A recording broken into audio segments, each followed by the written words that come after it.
This episode of Recording Studio Rockstars is brought to you by OWC, Boz Digital Labs, and JZ Microphones. So get ready to rock.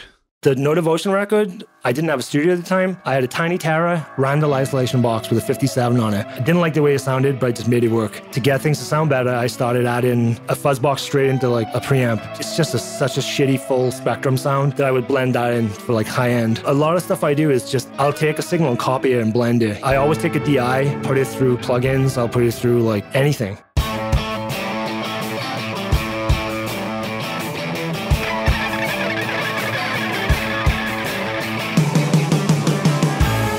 Welcome to Recording Studio Rockstars. I'm Lynn Shaw, and this is the podcast created to help you become a rock star of the recording studio.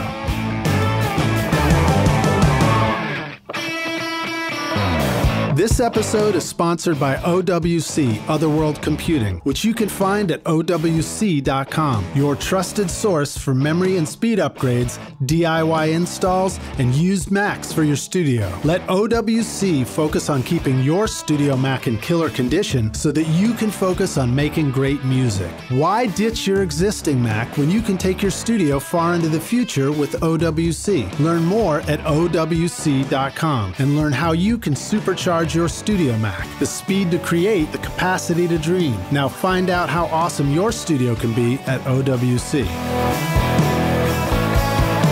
This episode is sponsored by Boz Digital Labs, offering you the coolest plugins for your mixes like the Hoser XT and Plus 10 dB Signature Series. You can transform your drums with Sasquatch Kick Machine or Transgressor, get massive bass with Big Clipper, or add width and depth using Mongoose and Imperial Delay. All Boz Digital Labs plugins are available as fully functioning, no time limit free trials, so you can check them out on your mixes right now. Just go to bozdigitallabs.com or click the link in the show notes of this episode.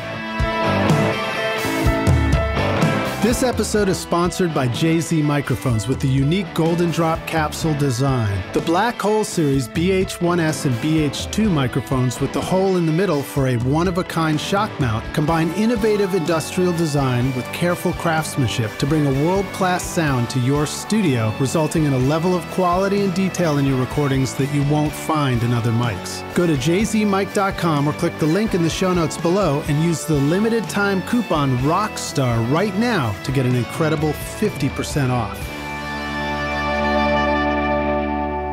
Hey Rockstars, it's your host Lynn Shaw. Welcome back to Recording Studio Rockstars, bringing you into the studio to learn from recording professionals so that you can make your best record ever and be a rock star of the studio yourself.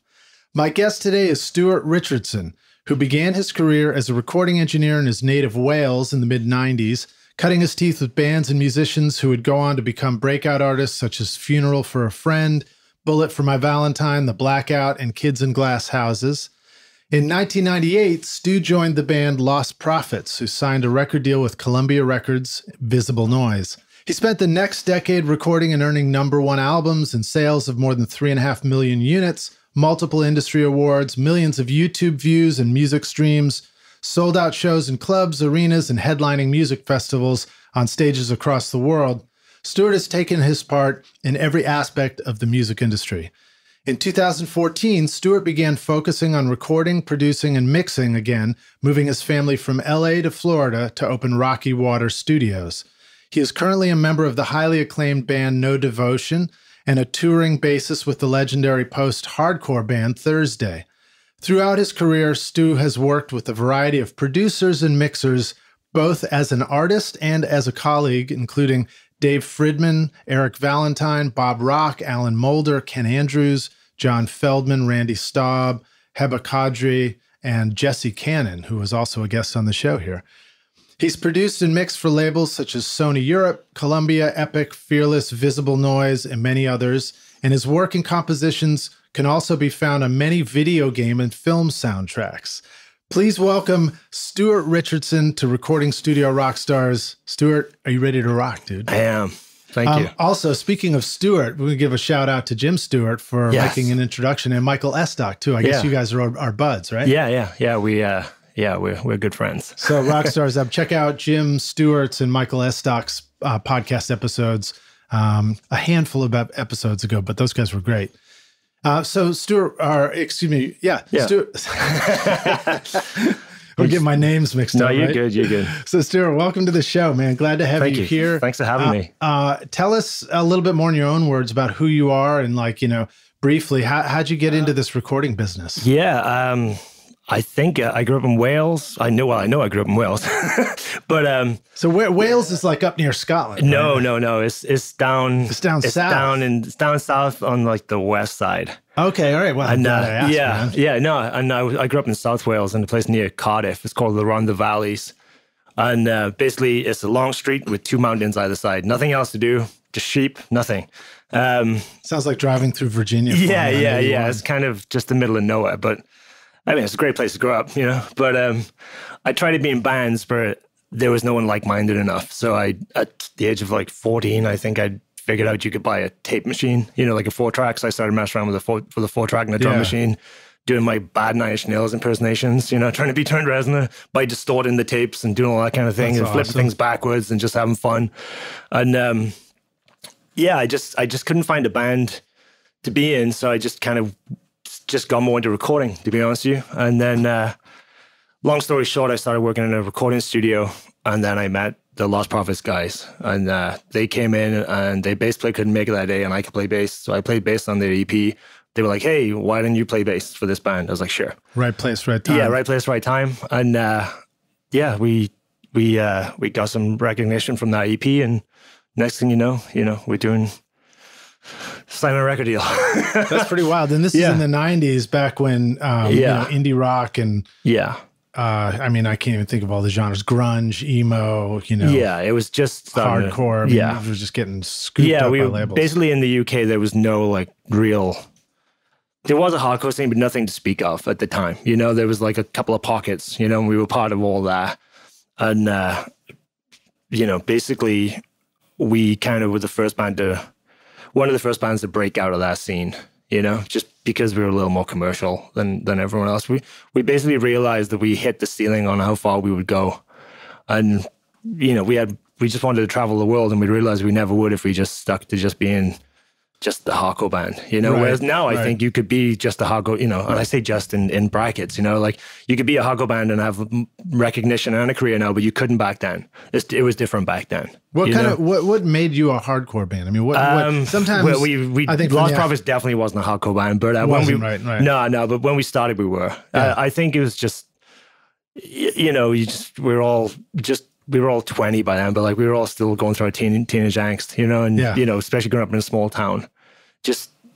I grew up listening to Black Flag. I grew up listening to David Bowie. Then I kind of, you know, during my teenage years, got really into like Black Flag and things like that. So, you know, I just identified with that. It really spoke to me at that, you know, at that age. So, well, you look like you could be in Black Flag.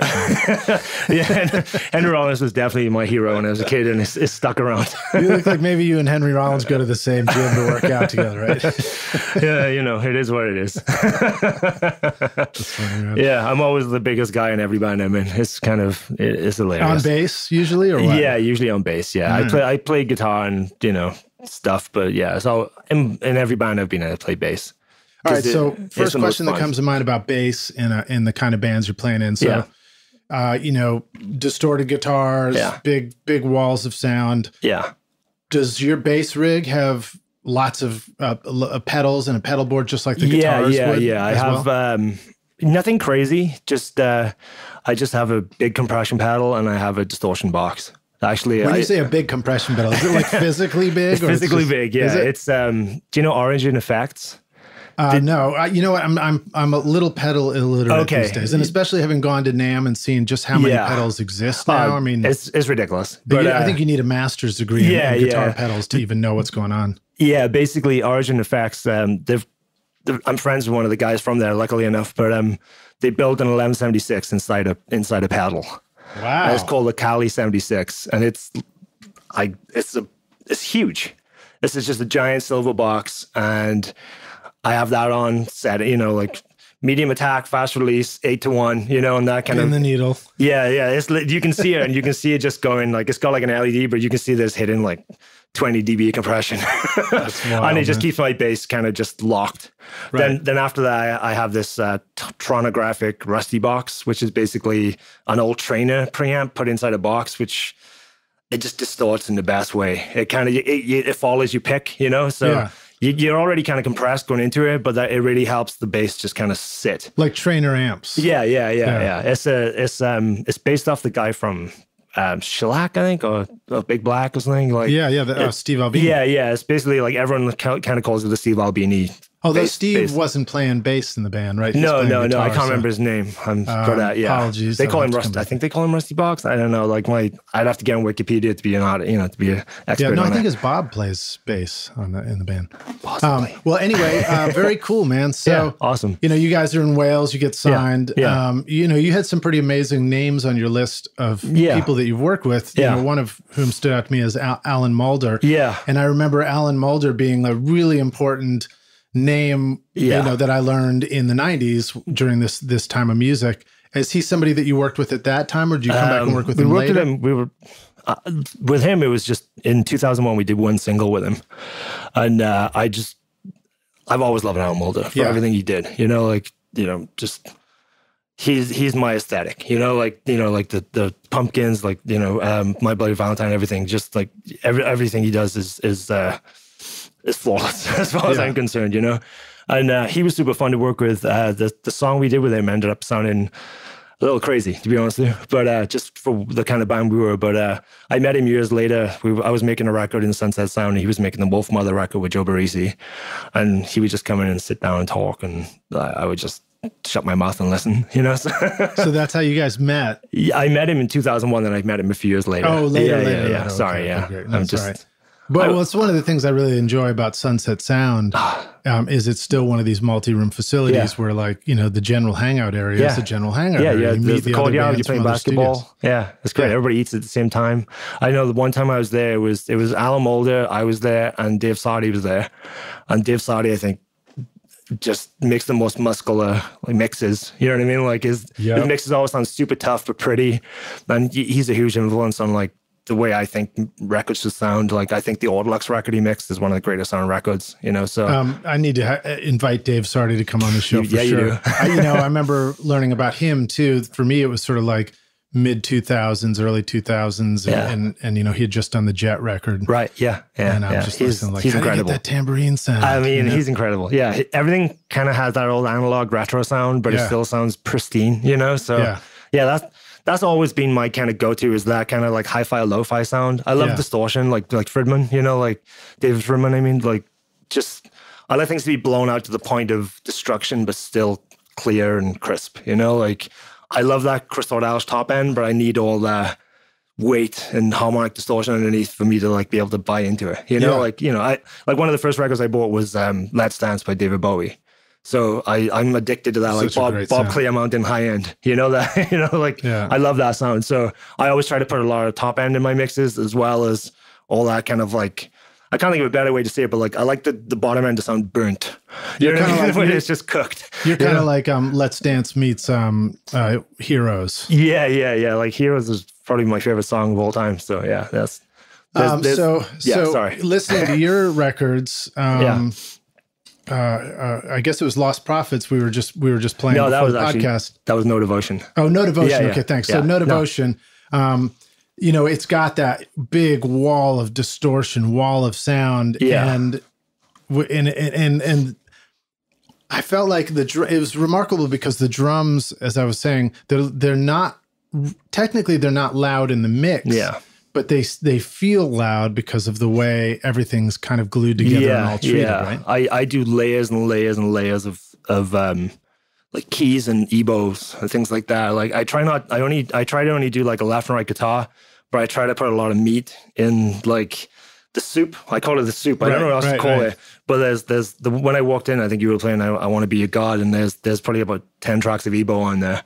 Just kind of just doing this thing, you know, they're low, high, and they're just moving around, all just like droning, right? Yeah, just droning away, and there's harmonies going on, you know, and I'm kind of just playing it and feeling it, you know, and that's what I like to do. I don't see the point in like layering a guitar 10 times with different tones. You know what I mean? I would rather just do different kind of movements in other ways. My guitar parts are usually pretty simple. It's all the keyboards and the EBOs, which kind of add to the thickness of the mix. If somebody was trying to think about those EBO parts, would they think about them as parts where later you could go, yeah, the EBO part goes like this, or is it more like you're just kind of winding? You can kind of sing the EBO part if you even know, like you said Heroes by David Bowie, like that's basically what I'm always trying to do. Yeah, I'm always trying to be Robert Fripp. I'm always trying to do that kind of just atmosphere. There's always like a sense of beauty or dread behind everything, which I love. Like Stuart Tronics. Yeah. I just love tension. I just love there to be. Sometimes you can play the most simple chord progression, like a 1, 4, 5, 7 chord, whatever that progression is. But if you put the right kind of harmony notes behind it, it's beautiful. It doesn't matter how many times you hear the chord before. Yeah. It's what you layer behind it all. And the tone, especially the tones you choose, can change everything. So, a lot of my chord progressions are pretty simple. Well, I did a record for a band called Twigs. We did it here, Twigs 2. And on one or a couple of the songs, we did that. We broke out the EBO and some guitar stuff. Actually, you know what? I didn't break out the EBO. We broke out the, we might have done EBO, but we also did the stylophone. I have a stylophone here, which was also, I think, maybe from Heroes, right? Yeah, probably. And we put that through the Echoplex tape machine into the guitar amp. And then I just played this kind of line on it, and it's same thing, just winding around. And not to toot my own horn, but it kind of made the track. You know what I'm saying? So I'm kind of made that band. No, but it's crazy. Like those little things that they're not quite in tune. They're kind of moving in a different time to everything else, and it just kind of adds this like melancholy behind everything, which I think just pricks your ear. Because everything is, not everything, but like a lot of like music right now is so gridded and so tight and so, which is great sometimes. And that's a whole other topic, but sometimes I just like things to be kind of out of tune and kind of a little sloppy, because I try not to over edit stuff I do, and I try to keep things a little more real, but there's also times where I will just go on the grid as well. So I don't know, time and a place for anything. There's a lot of music today that's made that feels like you just showed up at a party and everybody is just too cool and too good looking. You know what I mean? Yeah. Well, a lot of it feels like athleticism to me, like how tight everything can be. And I don't know, it's just... Says the guy who looks like he just came from the gym, with his carrying his bass amp. But cool. But when it comes to Devotion as well, I'm in a band with Lee Gaze, who is a fantastic guitarist as well. Like the one song I talked about is the one song I kind of played everything on, but like a lot of the other songs, it's all him as well. Like he has such a great ear and he plays with so much style, so, but Well, I definitely picked up on a real appreciation of harmony in the music that you've done and the productions and moving distorted guitar harmonies that sort of wind between chord structures and just, like you say, they create tension and release, and they just keep you on the edge a little bit. Yeah. That's which is a pretty cool thing. And also, I don't know if I can find my question right away, but there was one particular one that I think it was the Cyclone Static. Right. That one also, like the vocal harmony specifically, they reminded me of a real like homage to Nirvana. Yeah, that band was super. Like actually, like I just got to mix that one, so that was all them. But I when I heard that song, I just wanted to make it sound as dirty as possible, so I just put fuzz on everything, and I only got to mix that one. So I can't talk too much about that, but I think maybe questions about it though. But maybe they came to me because they liked what I did and they thought, oh, this guy would be a good fit. So Well, so I like to ask guests as we kick off the podcast to share an inspirational quote, something to get us psyched about hitting the studio. You got anything you want to share? Or anybody who has inspired you in the studio? I gotta be honest, dude. I sat there trying to think of stuff and I couldn't come up with anything too crazy, like the like Michael Beinhorn or like Sylvia Massey or Jesse Cannon or Mixerman. I've already said in their books. I find what quotes I just read as much as possible. But my quote would just be like, my own personal quote would be like, learn to be okay with yourself. Like, I see so many artists who like, they're trying to keep up with the times, they're trying to keep fashionable, and I'm in my 40s now, but I've seen so many people like chase trends and everything comes around so quick, especially now, like everybody's into everything as well. So if you love something and it's not cool right now, just stick to it. You know what I mean? Yeah. Stick to what you love, Yeah. because it'll be around like next week. You know what I mean? I just see so many bands chasing things, and that's my quote, is just be yourself. You know, which is this really simple quote, and like it doesn't sound like, oh, duh, but really there's a lot of power in that. You know, it's really pretty smart, because like hearing you say that and thinking about it, you know, there's this concept of the 10,000 hours to mastery, to become really good at something. Yeah. And your point right there just kind of demonstrates, like, do that thing you're into, put your 10,000 hours, and by the time you get through that, it'll be back around again. And you'll be the best one there is. Yeah, exactly. Yeah, I see so many people, like, they'll do like 1,000 hours a year, then they'll do 1,000 hours over a year, and you know, it's that whole thing of like moving a millimeter forward in every direction, you know, and it's like, don't do that, just leap ahead, you know. So that's like my inspirational quote, is just do what you love, you know, like, you know, and do it as hard as you can, you know, like that's always the way every band I tell when they can, you know, they come in, I'm like, you know, my role as a producer sometimes is more to like help you got to help the story unfold, and you've got to help the bands with their punctuation. You know what I mean? They should already have the story.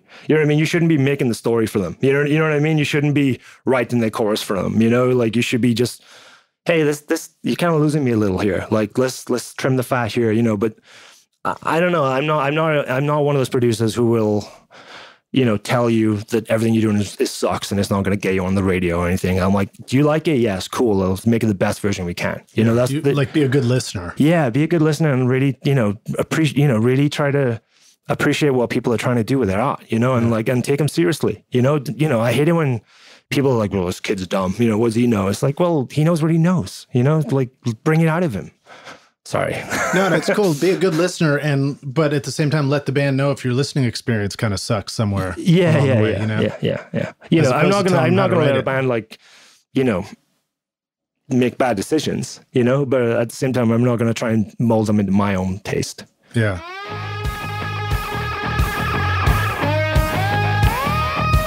This show is sponsored by Recording Studio Rockstars Academy, where you can go to take your recording, mixing, and mastering to the next level. And you can start right now with my free introduction to mixing course, Mix Master Bundle. This course will show you how to get pro-sounding mixes from your home studio with free and stock plugins in Pro Tools. And the best part is that these mixing techniques will work for you in any DAW, whether you are in Logic, Cubase, PreSonus Studio One, Reaper, or anything you can think of. Are you ready to make your best record ever? Then go to mixmasterbundle.com to get started for free now, or look for the clickable link in the show notes of this episode. You talked about doing what you love, which I think is great advice. Sometimes I think we forget how difficult it can be to correctly identify what it is you love and what you want to do, especially if early on you're really loving playing in a band, playing with a group of people, and then all of a sudden that group and that band just evaporates and disappears. What advice do you have about that? What do you remember about knowing that like this is a thing you love, but it doesn't just rely on these other people? Right. Let me take that in for a second. Does that make sense, the question? Yeah, you know? Yeah, I think so. Like, I mean, it was kind of happened for me with my band. Where, right. Like, I loved playing in the band, and one day I was like, I want to do this, guys. Let's do it. And everybody else was like, no, I'm going to go work on this thing. I'm going to go do something else. Yeah. And that went away, and I felt like I lost my compass a little bit there. Yeah, I understand. I think it's always hard to like realize that you have to do things yourself. You know, like, you know, you have to do things yourself. Like you have to be accountable for yourself.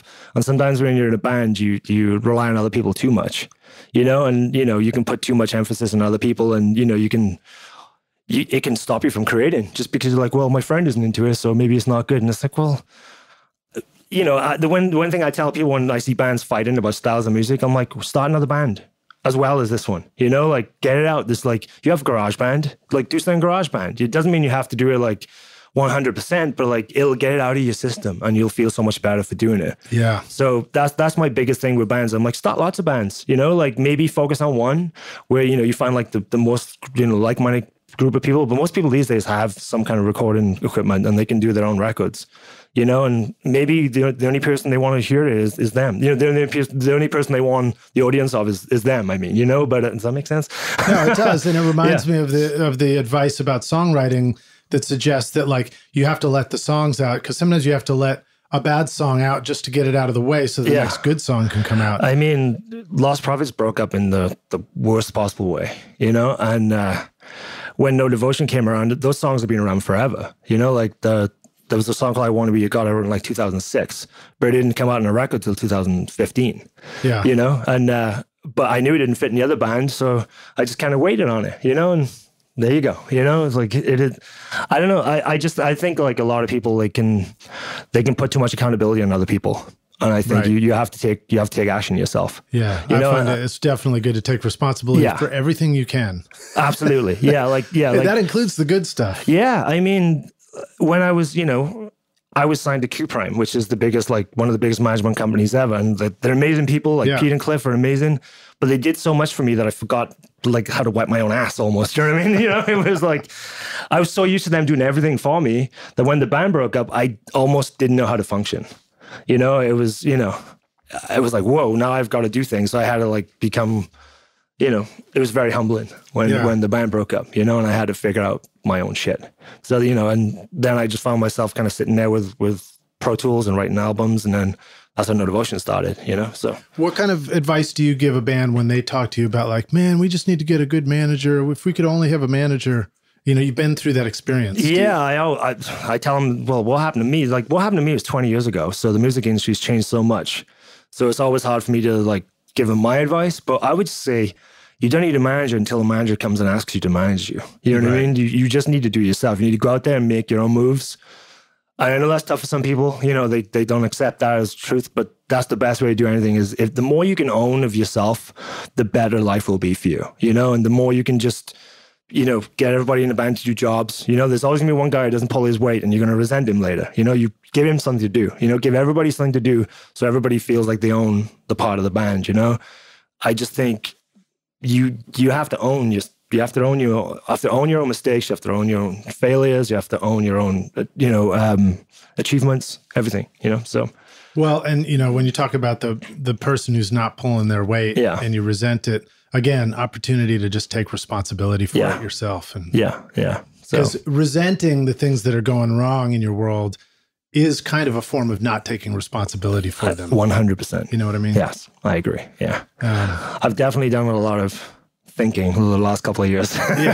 You know, and reading a lot of books, trying to get my head around. Which reminds me, man, you said a cool thing about you know, your friendship with Jim Stewart and Michael Estock, and you said, if you don't mind me bringing this up, of course. You mentioned you were like, yeah, we're in a Slack group and we connected about something, and I was, you know, my ears perked up. I was like, Slack group, what's that all about? Are you guys doing like a mastermind group? Yeah, basically. So tell us generally about that, or share advice too for the listeners about, you know, what you would encourage them to create like that. Yeah, I think the best thing you do is talk to like-minded people. You know, the whole, what's the concept of you're the sum of your 5 friends, you know, whatever that is, you know, like if you're on your own and all your friends are not into music or they're smoking weed or, you know, whatever, you know what I mean? Like if you're the only one who's driven, then you're going to get pulled back by other people, you know, and you need to find people who are as driven as you. So there's so many courses and online communities now that it's so easy to join. Just find something you like, find somebody you identify with and join it. Like I found Brian Hood, you know. Yeah. Brian's Shout out awesome. to you, Brian. Yeah, Brian Hood. I identified with what he was saying. I heard his 6-figure home studio podcast. It sounded like he was talking right at me. You know, there's other people who do that, but for some reason I just liked his personality. So I picked him and I was like, okay, you're my guy.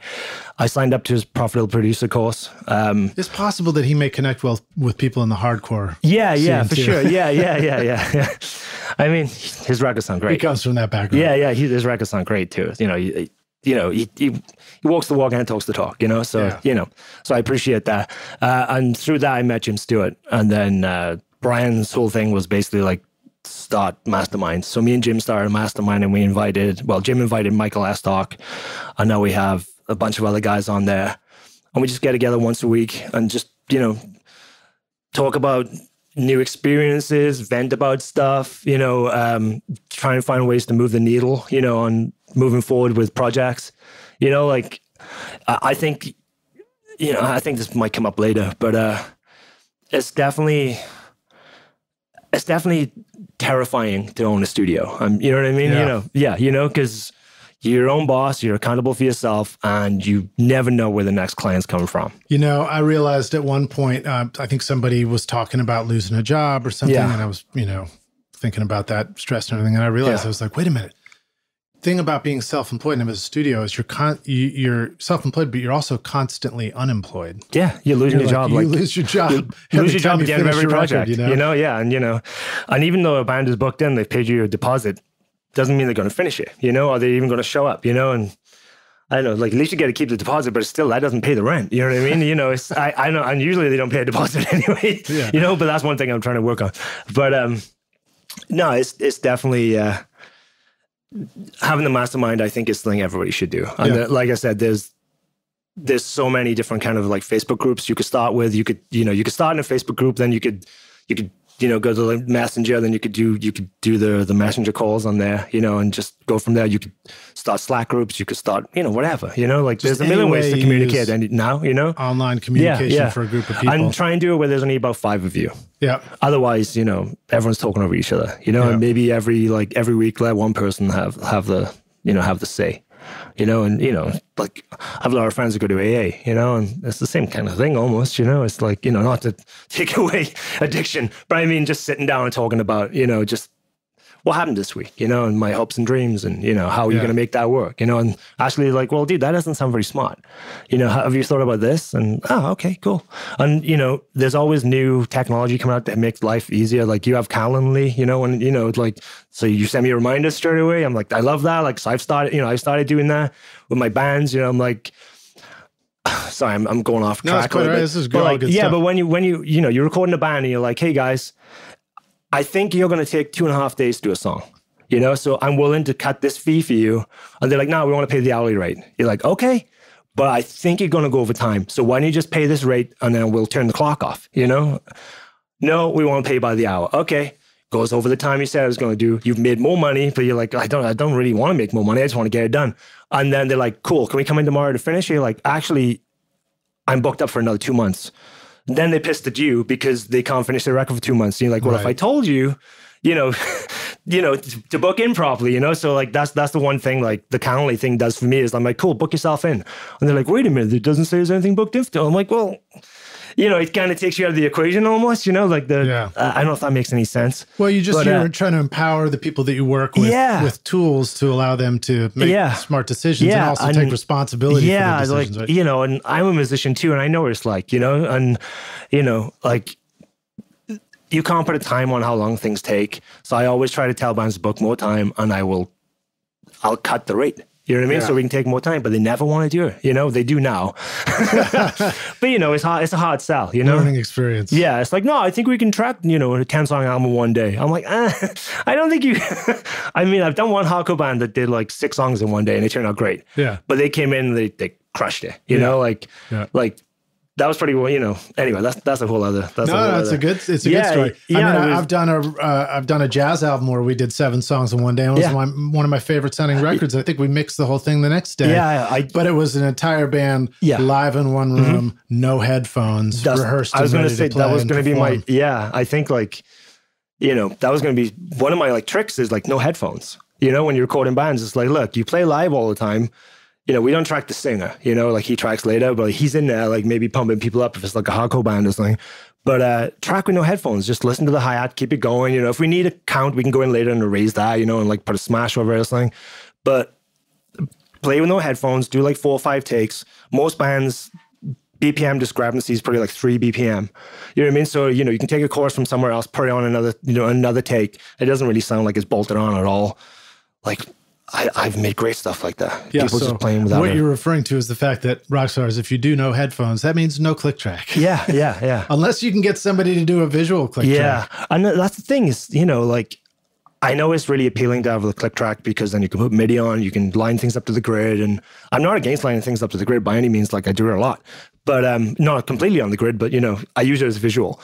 But sometimes just a drummer will fall apart. You put a click in and like he's terrified. You'll see him live, like this drum is great, and then he's in the studio and it's like he can't even play. Yeah, you know. And then what do? You're going to make him like play to a click track all day and make the guy feel terrible? No, like click track school on studio time on the clock. Yeah. I'm like, you know what? Let's not do that. Let's like play live. Yeah, that's the kind of thing that needs to happen long before the studio session. Yeah. And usually I do pre-production with people, but every now and again, somebody just wants to come in, and that, I have like 2 brands or whatever you want to call it. It's like there's me as a producer and there's my studio. And with my studio, I try to like let it be open, so if you want to come in and you want to pay by the hour, you can. I don't recommend it, but I try not to be too like militant about not letting people in, but I don't know. I'm starting to get a little more.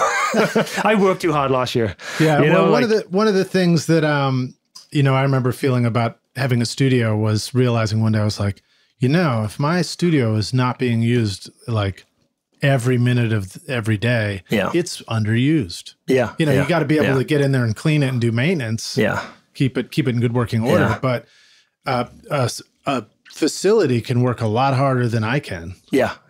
So I have a partner. So we, my buddy Anthony Fader, we work together, and we'll work together on drum day. We'll work together, and then we try to split out, so we can both do things. And if I'm producing something myself, I'll do it all myself. But we try to work together, and then like I said, we try to work 3 days a week. Well, tell us about your studio, Rocky Water Studios in Florida. Where in Florida? It's by the Space Coast. So it's like by NASA, basically, So, where is that? For it's on the East Coast, on the upper. Is it like, I know Orlando's kind of middle-ish, it's to the east of Orlando. Yeah, okay, so cool. I still don't know my Florida very well. I've only been there a while. And I know people are like, oh my God, Florida, but is Florida a little warmer than Wales? A little warmer than Wales. Yeah, it's actually a lot like Wales. No, it's not.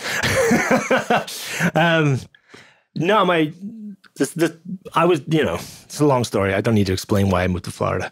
You don't need to bore you with that. Well, we do want to hear about your studio there, though. Yeah, I know. Yeah, that's right. I said you got to keep me on track. It's basically 4 rooms. We got an editing room, we got a live room, we got a chill out room, we got a control room. And commercial space or home studio vibe? It's a commercial space. Yeah, cool. It's in like a historic like art district.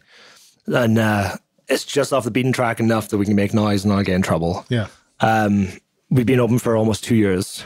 And, we just, we got a lot of good stuff, a lot of Neve, a lot of API, like a lot of hardware. Right. Yeah, we try to keep it, I like to track with as much hardware as possible. Like I know there's all these where you don't need it. It's like, you don't need it, but it does help. I like to track everything to sound as much like it's going to sound later on. And then it's more like carving frequencies out in the mix rather than, reamping stuff. You know what I mean? Totally. And I know some people don't have that luxury. So whatever it takes to make a record is whatever it takes to make a record. Results matter, not how you did it.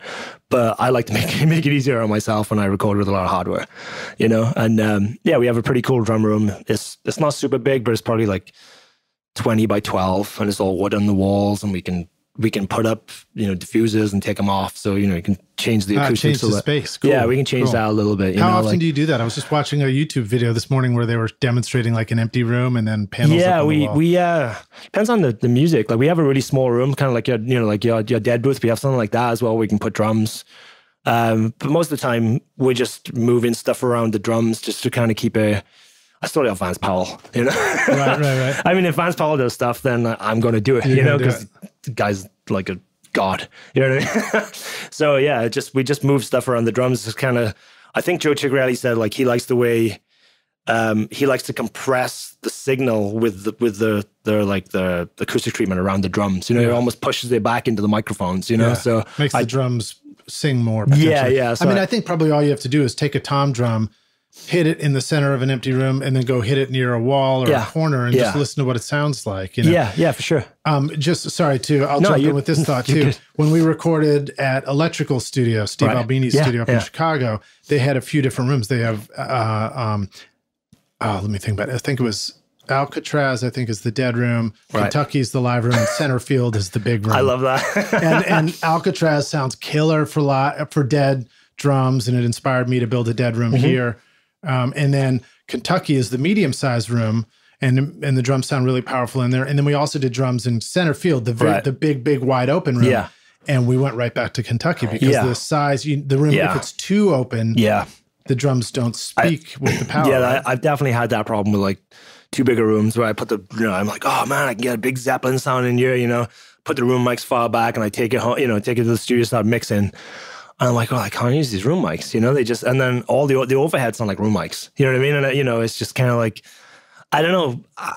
I like things to be immediate and kind of punchy, even though you said like the drums aren't like the loudest thing in the mix, but I do like them to have like a kind of a signature sound, you know what I mean? Like, and I feel like too large a room can be a little distracting. Yeah, for me. I haven't recorded drums outside, but I would love to try that. Yeah, I think if any of us ever recorded drums outside, you would immediately understand the value of having a room. Yeah. Now, if you record drums in too small a space in a home studio, there's a lot of people who are like, it's driving me nuts. I can't get a good drum sound. Yeah, you're going to have a hard time with cymbals as well. Yeah. What are some things that you do to get killer sounding drums if it is in a small space? If you treat the room? Yeah, no, I've been in really small spaces. There's a song off the No Devotion record called Permanent Sunlight, and the drums are probably done in, I wouldn't even know dimensions, maybe like 8 by 6 or something, like super small. You know what I mean? Maybe a little bigger than that, but it was small. And I ended up just triggering like live room samples, on the drums, so, like that's what I do, Whatever it takes. Whatever it takes. The Machiavellian music production technique. I mean, you do what you can, like I've done things where you put cymbals on after, you know what I mean? When we recorded with Eric Valentine, he had his giant live room, then he had his control room, and in between that he had like a little triangle where the 3 doors, so there was the lobby going into one, and then the control room, and then the live room, and it was making like a triangle. And the room was tiny, and that's where we tracked a lot of drums. Really? Just in this weird little triangular room. Cool. Yeah, because he just loves that kind of, he's the same, like that's where I learned a lot of the like tight drum sound was from him, like learning to love it, that snare instead of that like kind of snare. I like snares to be kind of like aggressive and nasty, like kind of the opposite of what Vance Powell was talking about recording drums too. He's like things that are that sing in the kit. Yeah. No, but I know. Yeah, I was like, that sounds contradictory. But at the same time, like what I like about Vance Powell, like I do like things to. I'm kind of contradicting myself a little. No, that's all right. But it depends on. They're all just colors. Yeah, it depends on the song. You know what I mean? Yeah. But what I like about Vance Powell is just I'm a believer in like moongelling everything to death as well, So but there's something about a small room which basically tightens everything up a little bit. You know what I mean? And just makes everything a little more focused. Well, and then like you, I go back and forth on that stuff. I really enjoy super tight drums, and I've done that. But then recently, like I listened to Vance talk about recording drums. I saw this great, I think it's a Sound on Sound video that he has up on YouTube. Yeah, and then I cut drums here, and we took off. I was like, the drummer, I was like, take the deadening off. Keep taking it off. It's like, kit was wide open. Yeah. But with the way I mic'd it up, similar to Vance, using the Dirt Mic 01 as a distortion mic in close to the kick and snare. Yeah. And some other tricks. Like it just sounded killer. Like the knee mic? Is that, he uses like that's the, from Dr. Alien Smith. Right. It's a bullet mic with built-in distortion circuit. Yeah. You just crank it up. It's got I haven't got one of those. I've got like the green bullet, and I run it through a Sans amp. Yeah. And I do. I usually have like a pretty standard like drum kit, mic selection, but then I have tons of little character mics around. I have like one of those old phones, you know what I mean? And like I try to do as many things as I can. Like I have a piano at the back of the live room, so we'll have a microphone in there sometimes. We'll have something in the bathroom sometimes, which sounds like Led Zeppelin, Okay, awesome. We're going to take a break for a quick second and come back in for the jam session, and we're going to dig right into how you record drums. So Rockstars, hang tight. You can find links to what we're talking about in the show notes, including a YouTube playlist, which will take you right to a bunch of Stuart's records. You can go listen to them right now. They're great. I highly recommend you check them out. And, we'll see you guys in a minute for the jam session. Cheers.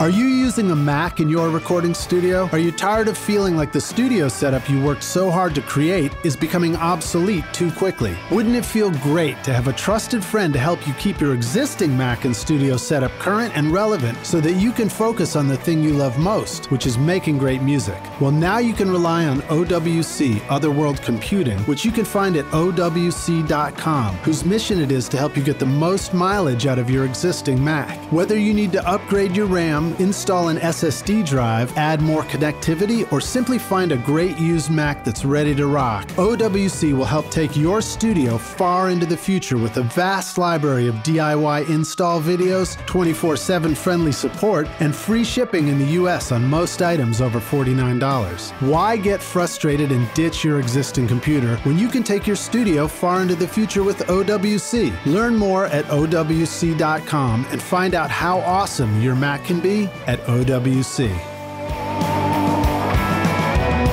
If you want to design and build a great house, then you're going to need great tools. You could build it with an old hammer and some nails, but it's a whole lot easier to use an air compressor and a nail gun. Well, the same thing goes for mixing. If you really want to create a pro-sounding mix, then it makes a lot of sense to start with a great toolbox of awesome plugins. This is where Boz Digital Labs comes in to help you get killer mixes easily, quickly, and creatively. Provocative will make your vocals sound lush and wide. Transgressor and Manic Compressor can help your drums leap out of the speakers. Weighty and Big Beautiful Door offer unique new ways to tighten up your tracks, while the Wall will make sure your mixes are in your face and competitive. And my favorite is Sasquatch Kick Machine, which can transform your kick drum from sounding like a home studio cardboard box into the perfect punchy kick without using samples or triggers. To download your unlimited trial of any plugin now or get one of Boz's free plugins, go to bozdigitallabs.com and put the best in your mixing toolbox. Click the link below in the show notes to learn more.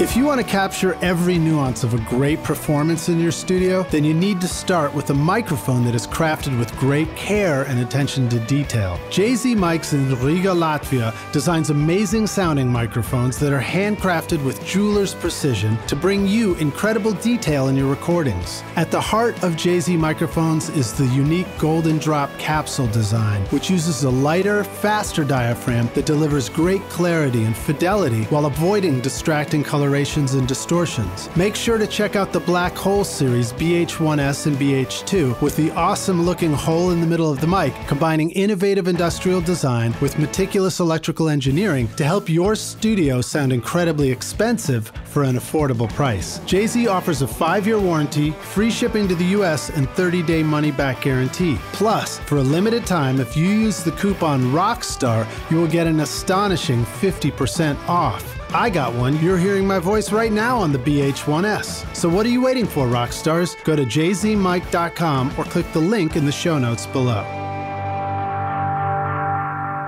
All right, rock stars, we're back now for the jam session. My guest today is Stuart Richardson. We're going to jump in right away, talk about making some great post-hardcore punk records. Awesome. Emo, rock, grunge, whatever 90s, it is. Whatever it is. Whatever it is, it's probably a little bit trippy and it's got there's some distortion somewhere. There's definitely distortion going on. All right, dude, if we're ready to jam, let's hit it. Cool. So we were just about to jump into drums. Yeah. Tell us about, some of your go-to ways to set up and record a drum kit. So I usually record drums. The shell is pretty simple. I'm a 57 on the snare, 57 underneath. Hi-hat sometimes is mic, sometimes it's not. What kind of mic might you use on hi-hat? Probably anything from like a 58 on the bell to make it trashy to like a KM 84, I think, like one of those kinds, the 9 ones. Condenser, yeah. Yeah, like a little pencil guy. I'm terrible with numbers. Sorry. What about that KM 84? Where would it be pointing at the hi-hat? Would it be close, far? It would be looking at the on stick the edge, tip? pointing away. So I'd use that to make it sound very airy. All right, so let me picture it. If I'm sitting at the drum set and I look over at this mic, it looks like the mic's kind of above the hi-hat, but aimed outside of the drum kit and away from me a little bit? Yeah. So it's away from the snare. And that just picks up more of the kind of like of the hi-hat. So I want to get more of like an airy hi-hat sound with that. If I'm doing more of like a crunchy kind of record, I might put like a 57 close to the bell and kind of EQ it weird and maybe even distort it. So is the drummer hitting the bell or is it just where it sounds cool? It just kind of sounds cool to me. It just sounds terrible, in a good way. Like I'm always looking for things which sound terrible to add in, add like a layer of just dirt and nasty frequencies which shouldn't work, which kind of do, and I might distort that or compress the shit out of it. Like it might even sound like a room mic by the time I've compressed it. You know what I mean? I don't know. It's just sometimes when it's off to one side, it can sound kind of weird, but in a cool way. And I'm always looking for ways to add like character to drums. Yeah. But like a lot of my drum songs comes from the mixing later. But so 421 inside the kick drum because I like to get a little more point. I use the blue mic on the outside. instead of a sub kick because I can generate that different ways. I never really loved the sub kick mic. It just, and I know Vance Powell was talking about how it sounds late, and that's probably the best description I've heard of it. Well, it's a slow diaphragm. It's literally like science. Move. Science. Yeah, I'm like, if I want sub, I'll just trigger like a sub kick. You know what I mean? Like from like Slate's trigger or whatever. I'll just use like, and that works for what I need. Thanks for reminding me that I need to still invite Thomas Dolby to come on the podcast. Right? Yeah, dude. All right, so you got the blue mic outside the kick. Yeah. This the blue mic is which one is it, or what does it look like? It's a mouse, and it's basically the like 47. It's like so sort of a large diaphragm. It's a big, large diaphragm, and it has the swivel head. Yeah. You don't really need it for that, but you can use it for like bass amps and stuff as well. And I bought it as part of a pack. They have these things called dragonflies, and I'll use those for overheads when I want more of a detailed sound.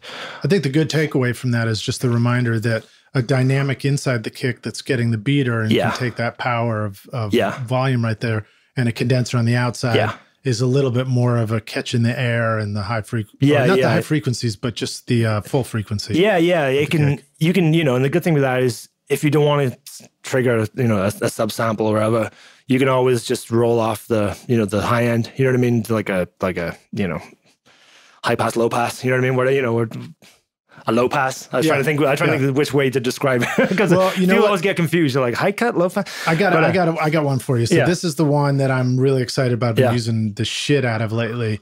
Is Boz Digital Labs Sasquatch kick machine. Okay, it's so badass. Awesome. It's a killer plug-in that you put on the kick. Yeah, and then you can dial in the dry kick sound. You can sculpt and tune and lengthen or shorten the low resonant frequency, and it has a beater frequency that you can sculpt and tune. So it like hits. So you just like dial in. The one you wished you had in the first place. Yeah, you just create. That's that beautiful. I need to get that. So check that out. Yeah. Awesome. Yeah. So one thing I'll do with the kick out, is I'll take sometimes I'll take a little high end off and I'll just compress the crap out of that. So it's just a consistent, low end, so even if the in mic is a little more dynamic, that can just keep the low end always going. You got to watch the phase when you do that, because sometimes when you shelf stuff down, and not shelf, low pass, high pass, I can never remember which one it is. Whichever one. With the guy was the one that gets the shit out and keeps the good stuff. And then, and then you usually got to take a little bit of like 120, 240, 400, whichever one is kind of annoying you at that time. People can be listening to this going, he doesn't even know what the difference is between. I'm like, it takes a little high end off. I mean, it's so true of all of us. It's like once you learn the tool name and which way you want to use it, then you just get right back to just twisting knobs. I'll educate the crap out of myself watching Mix with the Masters, and I'll watch all those and I'll read books. But when I'm in the studio, like everything goes out the window. It's whatever it takes. Yeah. You know what I mean? Like, oh Christ, I clipped something there. I know I shouldn't have done that. But it does sound good. And we've already got to take. Yeah.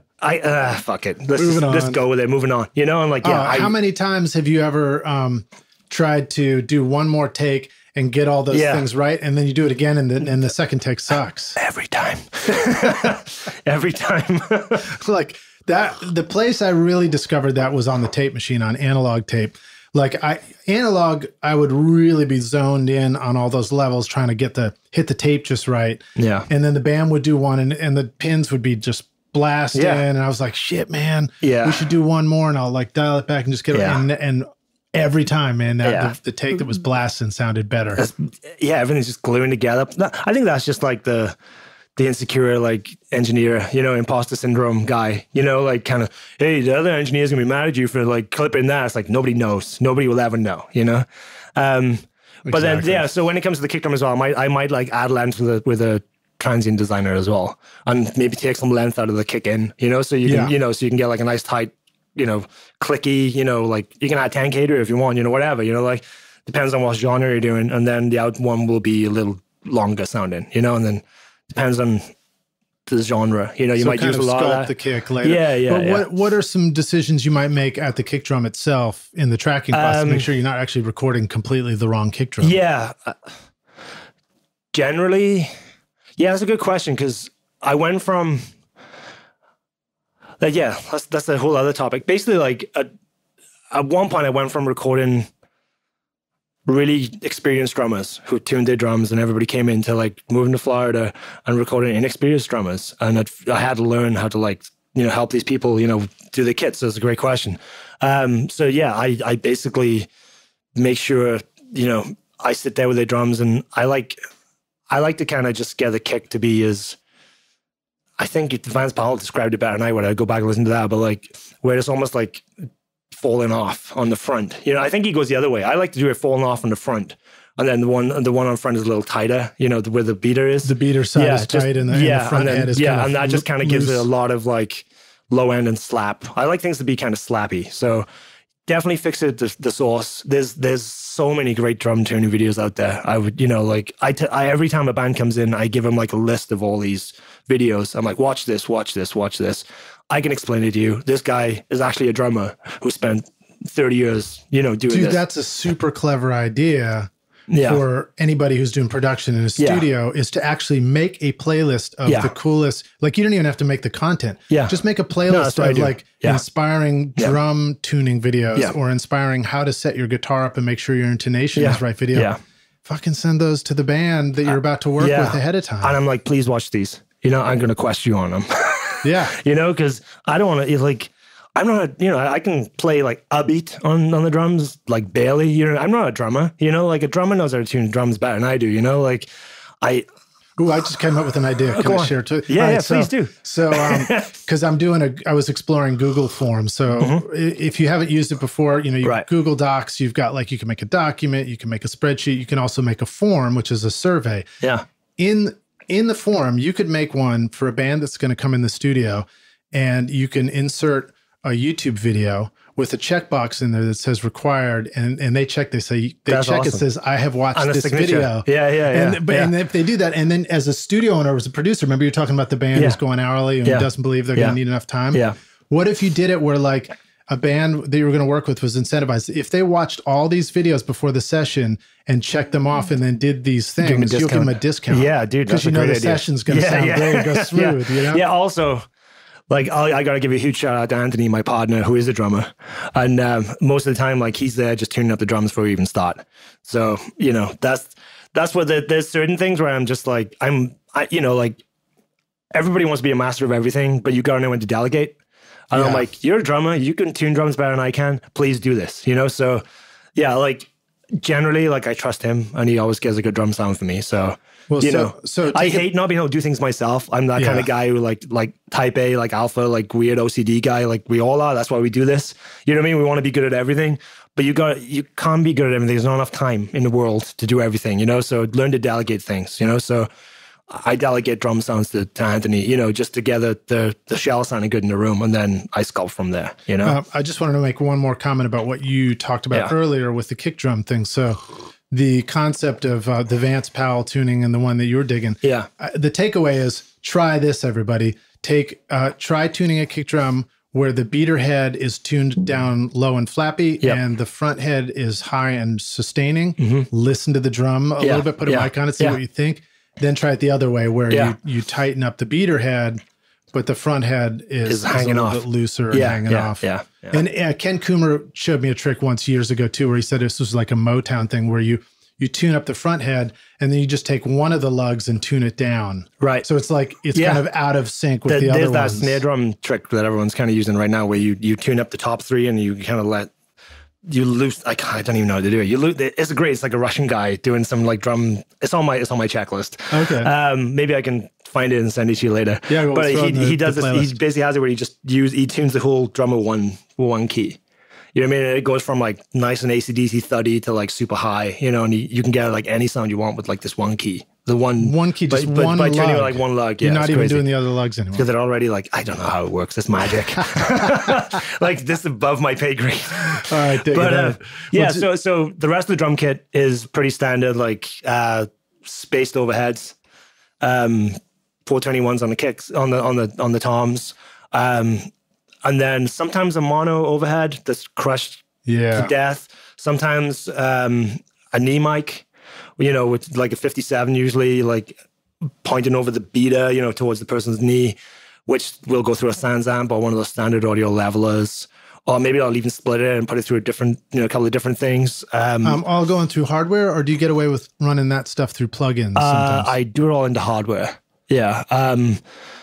But so the toms won't go into anything. The kick in will go into something. It'll go into an API 550A and a distressor, no, a DBX. And then the kick out will go into a Neve style EQ into either a Fatso or a distressor. And then the 57 on the snare top will go into an API 550A into a distressor. The overheads will be left alone because I never know how bright I want them. And I use Dragonflies, which can be a little harsh sometimes. I want to get one of those ribbon mics, the AE, the AEA, is that what it is? The RCA kind of style. AEA, yeah. I'm looking to get one of those next because I feel like that will change my life. Well, ribbons definitely have a smooth top end. Yeah, and they can take off I feel like I'm always like above.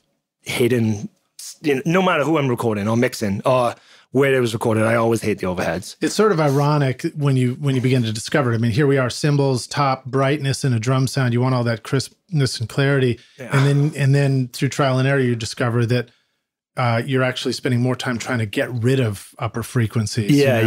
The time I used a low pass filter and cut off the highs and the drums, and all of a sudden I was like, this is one of my best drum sounds. I was like, light bulb, ding. I know, it's wild. Like, and I find like a lot of ways to like counteract that, as well as with a lot of those, like the character mics, they add so much mid range that it kind of makes the high end seem less harsh, because you're filling in other areas of the, of the mix with that. So, it's like you put up the kick, the snare, the overheads, and the drums just sound boring, and then you start to parallel compress them. However, there's a million ways to do that, right? And then it starts to feel more like a kit, and then you start adding the character mics, and then the mid range starts coming in, and then these weird resonances start coming in, which actually make it sound more like a drum kit again. Cool. Yeah, and then and then all of a sudden, you're not wasting a bunch of time trying to eliminate the ring and the snare drum. Yeah, because you're just getting excited because it all sounds awesome. Oh my God, this sounds so good. Yeah, and tracking through hardware lets you know what you're going to be up against in the mix. So when you're in that snare through like a leveler, which is basically just destroying everything, if that snare is going to work or not later. It's like telling you straight away. It's like, dude, there's too much ring on this, so you can fix it straight away. Yeah. I think like, if there was one piece of gear I would tell anybody to buy when they're buying hardware, the first piece, apart from like, buy like a really good stereo preamp and buy like a Fatso. That's a lot of money, but if you're really serious about it, it's not that much money, and you'll get so much bang for your buck. Like even like a Vintech, where they're like. Why don't you describe the Fatso? What is it? So the Fatso is by Empirical Labs, who makes the distressor, and I don't understand. I can't remember what it stands for, but basically, it's a harmonic generator and a compressor in one. They say it emulates tape. I don't know if it does that or not. It just kind of adds like a thickness to everything and adds like a round bottom end to things, and it smooths off the top end. Do you think about the compression in a Fatso similar to the way compression works in a distressor, or is it more? Is it not that much control over it? There's no control at all. So it's more like an LA2A. It's like, do you like it or do you not like it? And there's different presets. I generally use the tracking one, which I think is based on like an 1176, or the bus one. So I'm either like using it to destroy stuff on the way in, or I'm using it just to, like on a kick drum, you might want like 2 dB of like, dynamic compression, dynamic control. But that thing will do more for you than any other box in one. Maybe like the Louder Than by Liftoff Silver Bullet, which just came out, I think might do the same kind of thing. But I think it's like what is it? Louder Than Liftoff? I think so. Yeah. As a plugin? It's a hardware. It's called Silver Bullet, and it's a preamp with EQ and like different styles of harmonic distortion. You can like use like a Neve style harmonic distortion or an API style harmonic distortion. But what I like with the Fatso is the more you can turn the compression off, and you can just kind of goose the input, and you can kind of get into like red light tape, and it gets a lot of like mid range in there. And you can add like hair to your guitars. You know what I mean? You can, it kind of like takes the high end fizz, but it kind of makes them more in your face at the same time. And I used to use that on a parallel compression bus. I used to use like a D-Box, not a D-Box, the Dangerous Stomach Mixer. Yeah. Now, sorry, I'm jumping all over the place. But now when I mix, the only thing I use when I'm mixing is a 2-bus on. So I kind of, what Vance Powell explained, I kind of use that I kind of go into different buses, and then I go into a 2-bus. Then on the 2-bus, I insert on Pro Tools. It's the only insert is goes into an EVQ for a little top end, an API if I need a little more, and then it goes into a Fatso. And it usually goes into an API 2500, but mine's broke right now. And that's what I use. I find whenever I use that on my mix, the mix just glues together. Yeah. And you can do great stuff in the box. But for me, it just makes it makes my mix an hour quicker to do. Yeah. You know, it just kind of just pushes it all together a little quicker, and it just feels like you're making a record a little faster. Yeah, you just put that on the stereo master. Yeah, and it's like on the insert, and there's nothing. Sorry, I just hit the mic. The only thing going to that, there's nothing. There can be no delay compensation phase discrepancy because everything's going to that one bus. Right. So it gets rid of all the headaches. Because I used to have distresses on my kick, you know, like leveler on this, API 2500 on this, and every now and again, like Pro Tools would shit the bed on you, and you'd be chasing down, why is this out of phase? You mean at the mix stage? You used to go out through inserts to a bunch of hardware. Yeah. And it just would cause me more headaches. And then recalls be a bitch too. Do you feel like you realize after you did enough mixing and you realized you were using certain hardware inserts to send to different instruments, then you were like, this is what I like, I'm just going to put it on at tracking? Yeah. And sometimes like if a band will send me a mix, I'll run their vocals through my chain. Right. You know what I mean? So, you know, I have like a tube compressor I like, so I run the vocals through that into a distressor. I do lots of like series compression, you know? So I'll run into like an LA2A kind of compressor going into like an 1176 or the other way around. Depends on what I'm going for. You know, sometimes you want the 1176 just to catch on like 20-1, just to catch like big spikes, and then you smooth it off. The other times you want to smooth it off and then kind of pummel it. You know what? You know what I mean? I never know, you know, like I know the science behind things, but I also know what I like to listen to, and I will just do whatever it takes to get there, you know? Yeah. One of my like mix tricks, I think, when I do vocal, I'm kind of going all over the place. I'm sorry. No, it's all good stuff. Yeah. I'm trying to think. I know, but I should have done this in a better order. We're following you. Yeah, cool. So, vocals in the mix. What I like to do, this is like one of my tricks, I guess. What I like to do with the vocal is I'll get as close as I can with hardware, but I won't cook it. It sounds good on its own, but as soon as you put the music in, you can hear it's too dynamic. Right. So I'll create one send, but I'll send it to 5 different mono sends. So they're all feeding, there's 5 sends next to that. They're all getting sent with the same volume. And then, I hope I'm explaining this right. So each thing's getting the exact same thing. And then I'll make a really squishy vocal compression sound. And this is where I stay in the box. And I'll use a radiator plugin by Sound Toys. Oh, yeah. And I'll warm it up a little bit. Then I'll use like a UBK 1, which is based on like kind of a Fatso. And I think it's the splat setting. And that gives me like a nice squishy vocal sound. And then you can dial that in. The next one will be an arouser, which is basically like a distressor. So good, man. I just got it. So good. I'll use that. Dave Dirt, please make the Fatso. I know, yeah. I know there is UAD, one for UAD, but make one for us. Make it for those poor guys. Yeah. So I'll do that. And then the next one will be, so that's 2. It's only 4, actually. I used to be 5, now it's 4. The next one will be a Devil Lock, which I'll pre-EQ on the way into that because I get rid of all the high end and I get rid of some of the low end and I get rid of some of the 3K because it can just be too much going to the distortion. And then if I want some grit in my vocal, I'll add that. Generally, I've got at least 10% of that in my mix. It just makes the vocals cut through and it doesn't sound distorted. It's just enough. And then the last one will be some kind of AFX exciter, which is smushed. And then I'll either do that or I'll just do like a really high shelf and smush that. So it's either the waves that AFX exciter compressed or like a high shelf with, some of the bottom end taken out, checking the phase to make sure I haven't fucked up the vocal.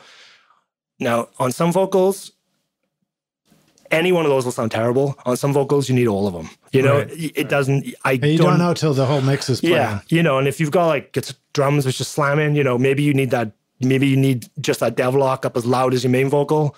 Maybe you need all of them. Maybe for some reason it doesn't sound pretty enough, so you turn up the AFX. It's a really good way of like EQing your vocal with compression, and it just kind of keeps the vocal like lock solid. I think like Michael Brower did it on like Coldplay, because like where other people like I know everyone like hates Coldplay for whatever reason. Well, that band was kind of successful though, weren't they? Yeah, I think they did okay. You know what I mean? But, and then I kind of stole it off him. Like he was, you know. Yeah, well, and Michael he's okay. Brower's got some, you know? got some great stuff. He's okay. I got to shake his hand at NAMM this winter. I said hi to him on the floor. I got to invite Michael on the show. That's right. Yeah. Come on, Lynn, get your act together. All right, so I tried his Michael Browerized thing as well, and you know, the more involved, like complete mixed routing.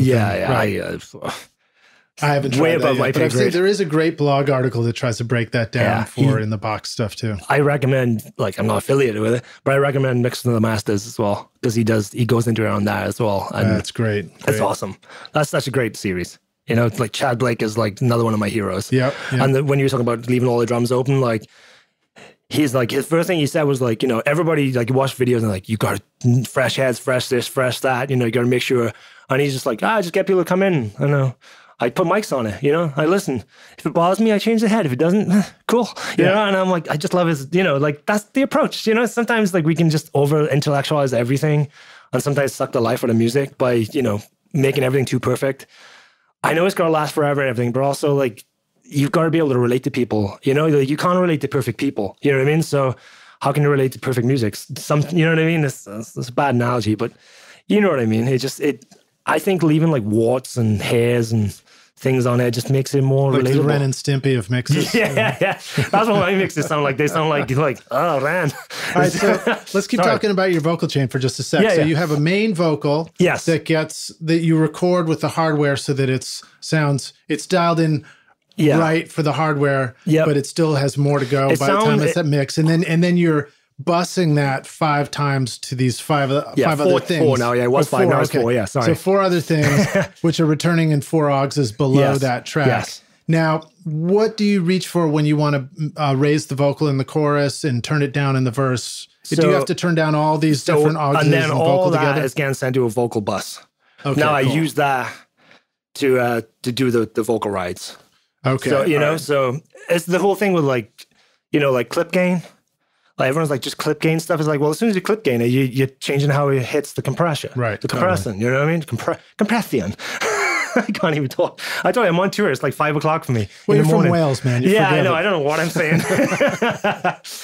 So I'm not a big clip gain guy, you know, like apart from fixing like S's and, you know, pops, you know, but generally I'm just doing it all on that final, you know, chain, you know? So on that bus. So one of the things that I don't like about that is I never like going in and drawing automation with a line when there's no visible audio underneath the line.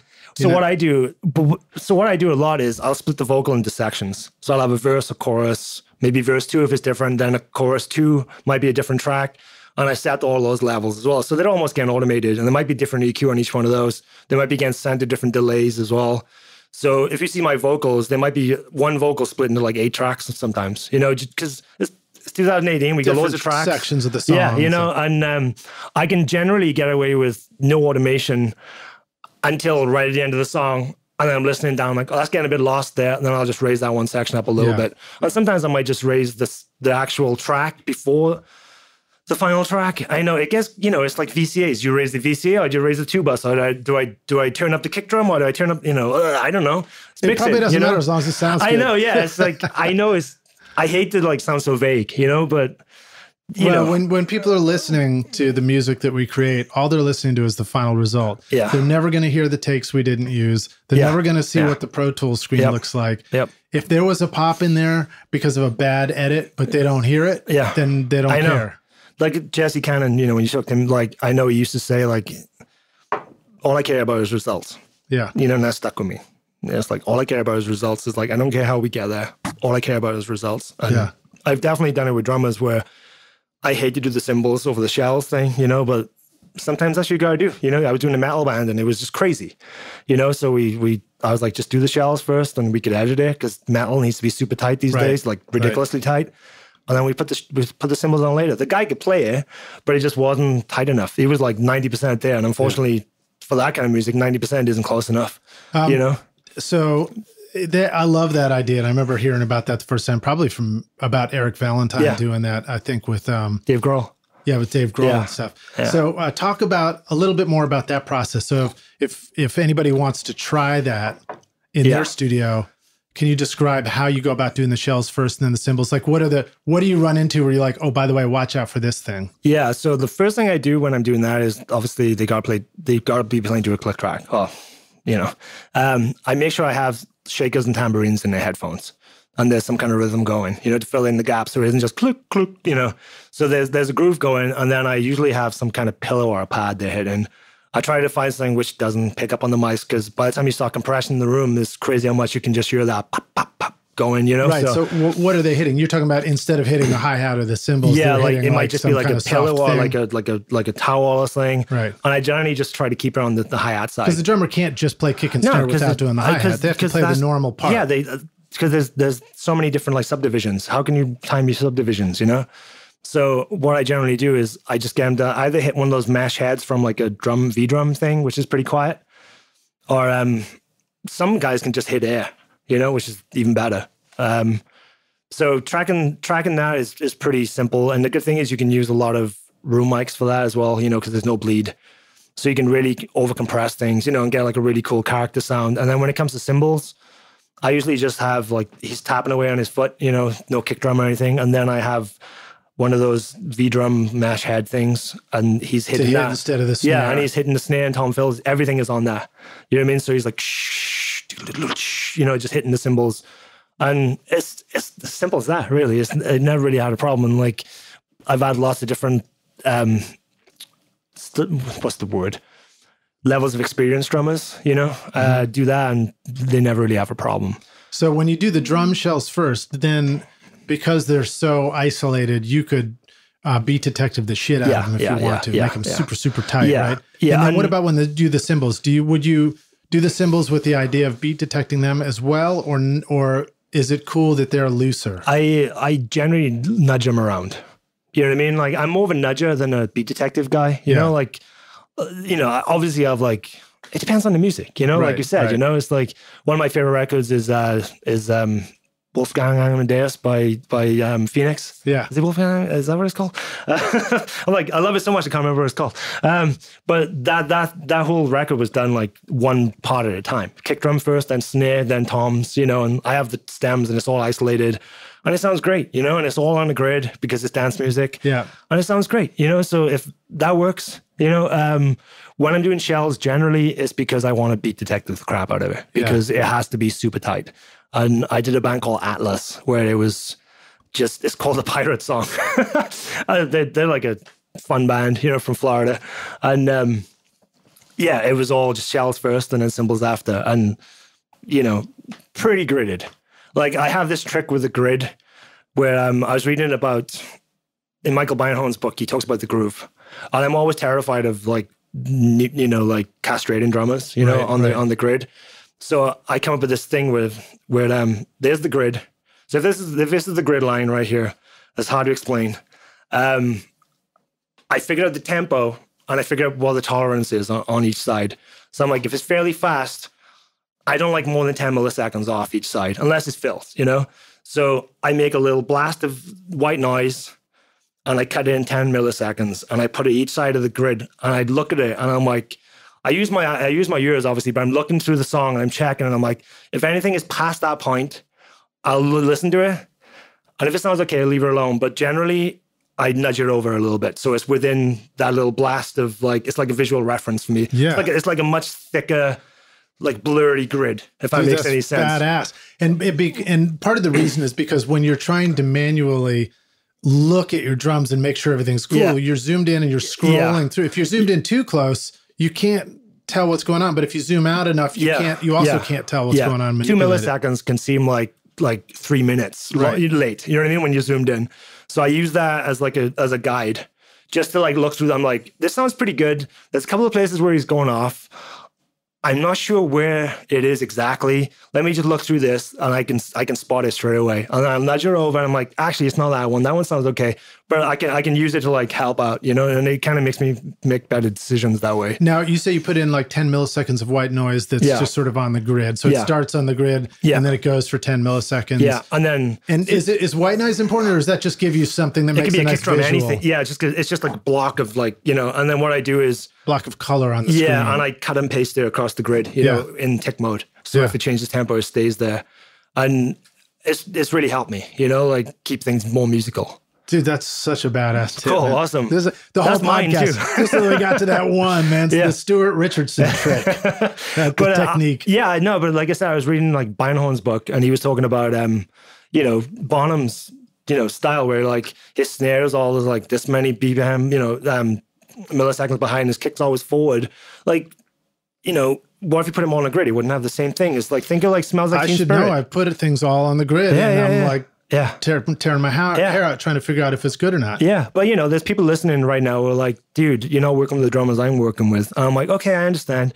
So what I would say is, if it sounds better completely on the grid, that's better than terrible. You know what I mean? If someone really can't play, and that happens sometimes, you know what I mean? You're working with people, on the grid is better than slop. But if you got someone who's like doing a really good job, but you're still not quite there, you know, that really helps out. I find you can keep their performance without neutering them, you know, and go from there, you know. And if drummer's really great, and you can make a tempo map to them if you need to do that later, you know. But yeah, like that's what I generally do, you know. Well, it's cool. And another reminder too, I think, to all of us is, if it sounds bad to you, it sounds bad to you. Don't doubt yourself. You know? It might be a pain in the ass to figure out how to go fix it. But let's go back to the beginning. It sounds bad to you. Something hits you wrong. I know. That's. So you got to do something. Yeah, it's tough, you know. It's real tough, you know. It's like this job is like many micro decisions, you know, which can make something fall apart. You know, it's like putting a ship inside a bottle. You know what I mean? It's a thankless task. You know what I mean? It's hilarious. You know what I mean? Putting a ship inside a bottle. Isn't there just a trick to putting a ship inside a bottle? Can I just buy a ship inside a bottle? You could. No, but I remember like... Don't they just glue the bottom of the bottle on later? Isn't that how mixes are done? Yeah. But I was talking to Rob Snaff, and he was saying like, I was at his studio in LA in Mant, and he was like, he produces, he goes like, you know, he goes, if a record's a hit, it's a band. If it's a mistake, you know, if it's a bomb, then it's my fault. You know, and it's like, yep, exactly. There you go, man. That's it.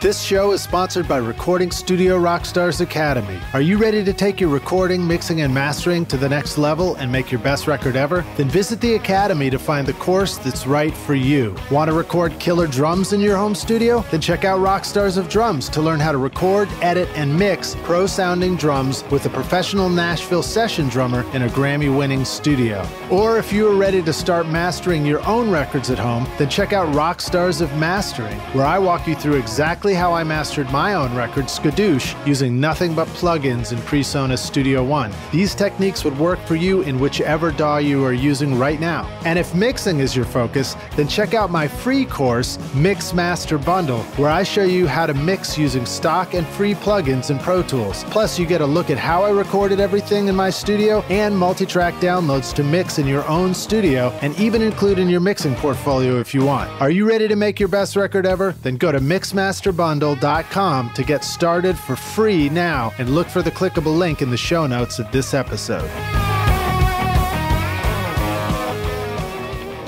We've talked a lot about drums. Yes. Great stuff, and vocals. Let's go to guitars, man. Okay. No Devotion and Sick Feeling both have this like massive produced wall of sound. Yeah. And I would describe it as sounding like the room is exploding. Yeah. With these big guitars and stuff. Yeah. You know, you already explained the EBOs and stuff like that, but talk more about ways you like to record guitars, how to get this big wall of sound. Yeah. So I got into the whole 421 and a 57, lots of different cabs, lots of different amps. And I've kind of, you know, the No Devotion record, I didn't have a studio at the time. I had a tiny Terra, and I had a shitty isolation, Randall isolation box with a 57 on it. I didn't like the way it sounded, but I just made it work. And to get things to sound better, I started adding direct fuzz, and, you know, just straight into like a fuzz box, straight into like a, you know, a preamp, and just going full it's just such a shitty full spectrum sound that I would blend that in for like high end. So a lot of stuff I do is just blends of, I'll take a signal and copy it and blend it. You know, like I always take a DI. I don't always reamp, but I will put it through plugins. I'll put it through like anything just to get like a cool sound. Like a lot of stuff I do is layers. So when it comes to recording on a guitar, usually it's a 57 on an amp and that's it. Because I know I can do so much later, you know? But so you're also taking in the DI of the guitar I'm taking the DI too. And sometimes I'll be tracking through, like, I know I said like I want to track things that they are going to be in the record, but I know there's certain things I can't do till later as well. Yeah. Sometimes I'll split the signal where I'll have a guitar going into an amp, then I'll split the mic into like a AB box, and I'll have it going into like a fuzz box, going straight into like a Neve or something, and then cream in that. So it's just like kind of like horrible, like synth wave kind of sound, like sounds like a synth square wave. Yeah. And I like to blend that in, like the cyclone static stuff. All the guitars they give me, the guy who produced it, like did a great job. I just wasn't into guitar sound at all, so I got rid of all his guitar sounds and I used all fuzz boxes DI'd just to get that like really kind of shitty, kind of like Dinosaur Jr. kind of like sound, you know what I mean? Like it's not shitty, but you know what I mean? Like perfectly shitty is the best way I would describe it. Because I felt like that band was, the first mixes that the guy did was just very kind of like middle of the road. Right. And I was like, this band's kind of rocking, so I blew the drums out as much as I could and I blew the guitars as much as I could, So generally for me, it's just blends, but not to the point of like lots of microphones, a lot of different amps. It's usually one amp, like a Fender or an Orange, and then some kind of crazy effect underneath it. Not always, but like I said, it depends on the song. But I'm trying to think of an example. Permanent Sunlight was a clean amp, and then we A-B'd it into another amp, which was just fuzzed out completely. And it just adds this kind of like, it sounds like a synth almost because it's so square wavy sounding. And so how do we, if you want to explain to somebody how to like step by step set up the routing of from the guitar. Yeah. And also we're probably in the control room for this. Yes. At this point. Yeah. So the guitar is plugged into what? Yeah. So you get your guitar out of the guitar into an AB box. And then let me think. And an AB box usually is just like, it's a box that you can do going out A, going out B, or going out both. And it's literally just a splitter. There's not even a transformer. I use the Radial Twin City, I think it is. Yeah. But I'm sure there's way cheaper ones, and so it's going A. So channel A will be going into like an Orange amp or like a Fender Champ or a Fender Deluxe or something. And then B, and then during A's chain, there'll also be a DI, which is getting split off into another thing as well. So A is the amp and the DI, and that's my main signal. Now, how are you splitting it to an amp and a DI? Does it go to the DI first and then out of the DI into the amp, like a bass would? So, I'm trying to think how I do that. I'm probably doing this all wrong. So it goes guitar into the splitter. Channel A will go into a DI box, which is then splitting out into an amp, into the DI, which is going to do another channel. Then the B will go into a bonus amp, which could be a super reverby amp or a super fuzzed out amp or like the broken amp, like anything. Just anything which just has a weird sound. I don't always use the splitter, but like if we are going that way, I'll do that. And then I also keep the DI so I can like use digital tools later, because the distortion you can get off the Devil Lock plugin is amazing. It's just so crazy. And I blend that in as well. And the sick feeling stuff, the Devil Lock was on the vocals, it was on the drums, it was on the guitars. I even have like, I did the whole, the Andrew Shepp's back bus thing, like. But maybe if you want to explain that okay. again, So Andrew Shepp's does this thing where the simplest way to do it is, so all your drums go to a drum bus. All your drums and your parallel drums and all your drum trickery goes through a drum bus. Your bass and all the bass trickery goes to a guitar, bass bus, guitars go to a guitar bus, blah, blah, blah, blah, blah. And then you send those buses where everything's going to, you do another send at the end of those, which is on just, on Unity Gain. And you send those to another plugin, which is going into the 2-bus. I'm hoping to explain this right. And that's like an 1176 or whatever compressor you like the sound of. Yeah. And it's doing everything but the drums. And what you can do with that is you can use that to sneak in just like a thicker mid-range, like I'm not sure how Andrew used it. I use it like that, but then I usually put a decapitator on it as well. And then I use that for more distortion. So I like it when I really like when I like things to sound blown out. It's like me trying to be Dave Friedman, basically. Not to like Friedman. I know when I worked with Friedman, like I was like, how'd you get that cool synth sound? And he showed me he has 2 rat pedals, like making the synth sound. I'm like, dude, you're fucking amazing. So like I always try to like, what would Dave Friedman do? You know what I mean? And so that's kind of my answer to that. So you can either just use an 1176, which is real subtle, and you can put it in 10% and it just adds a little bit of weight, or you can just turn it way up and just have it parallel with your drum bus, almost 50-50 sometimes. And it, because the cymbals aren't going through it, it doesn't sound too washy, right. So it's just like parallel compression for everything in the mix that's not drums. Yeah. But it's not like side chained by the drums or any trickery like that. But right? I've done stuff like that as well. It just takes like all that musical information and just make sure that it never really gets lost. Right? Yeah. And thickens it up. You can, and then you can play with like how much mid-range you want. You can EQ it, you can do whatever you want. You got to watch your face, but yeah, sometimes a little bit goes a long way. Sometimes not enough. Sometimes too much isn't enough. It really like the Sick Feeling stuff. I remember like Don, the guitarist, just wanted it crazy. So I sent it to him like fucking crazy. You know what I mean? And he was like, "Oh my god, like I didn't think it sounded this crazy." I was like, awesome. "Is it okay?" And he goes, "No, I fucking love it." Yeah. I was like, "Cool, all right, cool, we're good." That's great, man. And I love that. It might get a little harsh in a few spots, but like it's so nasty that it kind of needs to be harsh. You know what I mean? It's like, it's fucking ripping your head off, so. Do you ever record stuff that's not like a full band wall of guitar sounds? Do you ever record a band that's sort of like kind of doing a jazz thing? Yeah, I've recorded jazz live, do you think some of these tricks come into play for that? Like the back bus thing would be useful even in worlds like that? But you might usually like a little bit of it. Yeah, and then it would just be like maybe like an 1176 or something. It wouldn't be like a distorted. Just kind of inflates the mix. And like, my 2 bus for that might be like just a compression on 2-to-1, just tickling, and maybe a little top end on the API, 550A. But it all works, I steal stuff from dance music, I think anybody worth their salt is always like reading about everything, like you might not like somebody's music, but you still learn how they did it because they might know something you don't know, so I'm always researching, I'm always reading, I'm always like learning from people.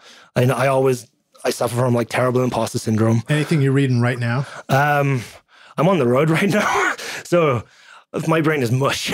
So you just played a show last night in Nashville. You're playing another show tonight. Another show tonight. You're able to stop by here for the podcast, which is awesome. Yeah, thanks for having me. But right now I'm reading Mixing Man's book, The Guide to a Killer Record. Yeah. So I'm reading that right now. Musician's Guide to a Killer Record. That's it, because that's the thing, like, off topic, maybe not, but like, I think as producers, and as studios, the one thing that gets lost with bands is they don't know what to do next. They come to you, you make them sound amazing, and now you let them leave the fold. You know what I mean?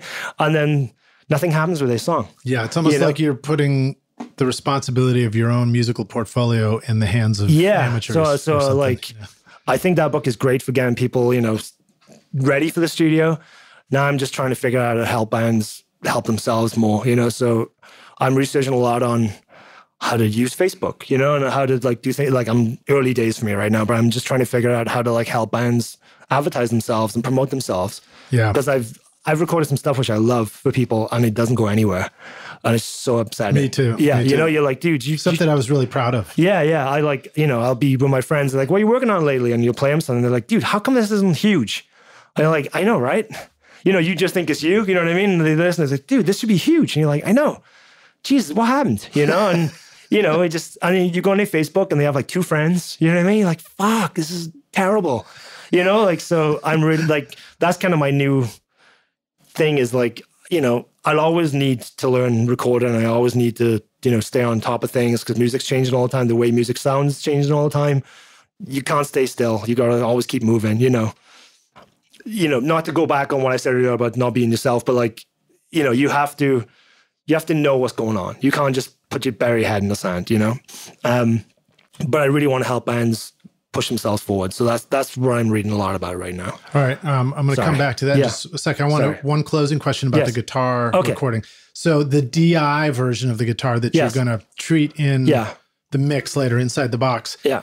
Are there things about the phase of the guitar lining up with the amps that you have to do trickery to? Yeah, so that's tricky because when you line up, so the good thing with taking the DI is, you can edit the DI, so you can edit, because the distorted guitar is like, it's just like a big long tube.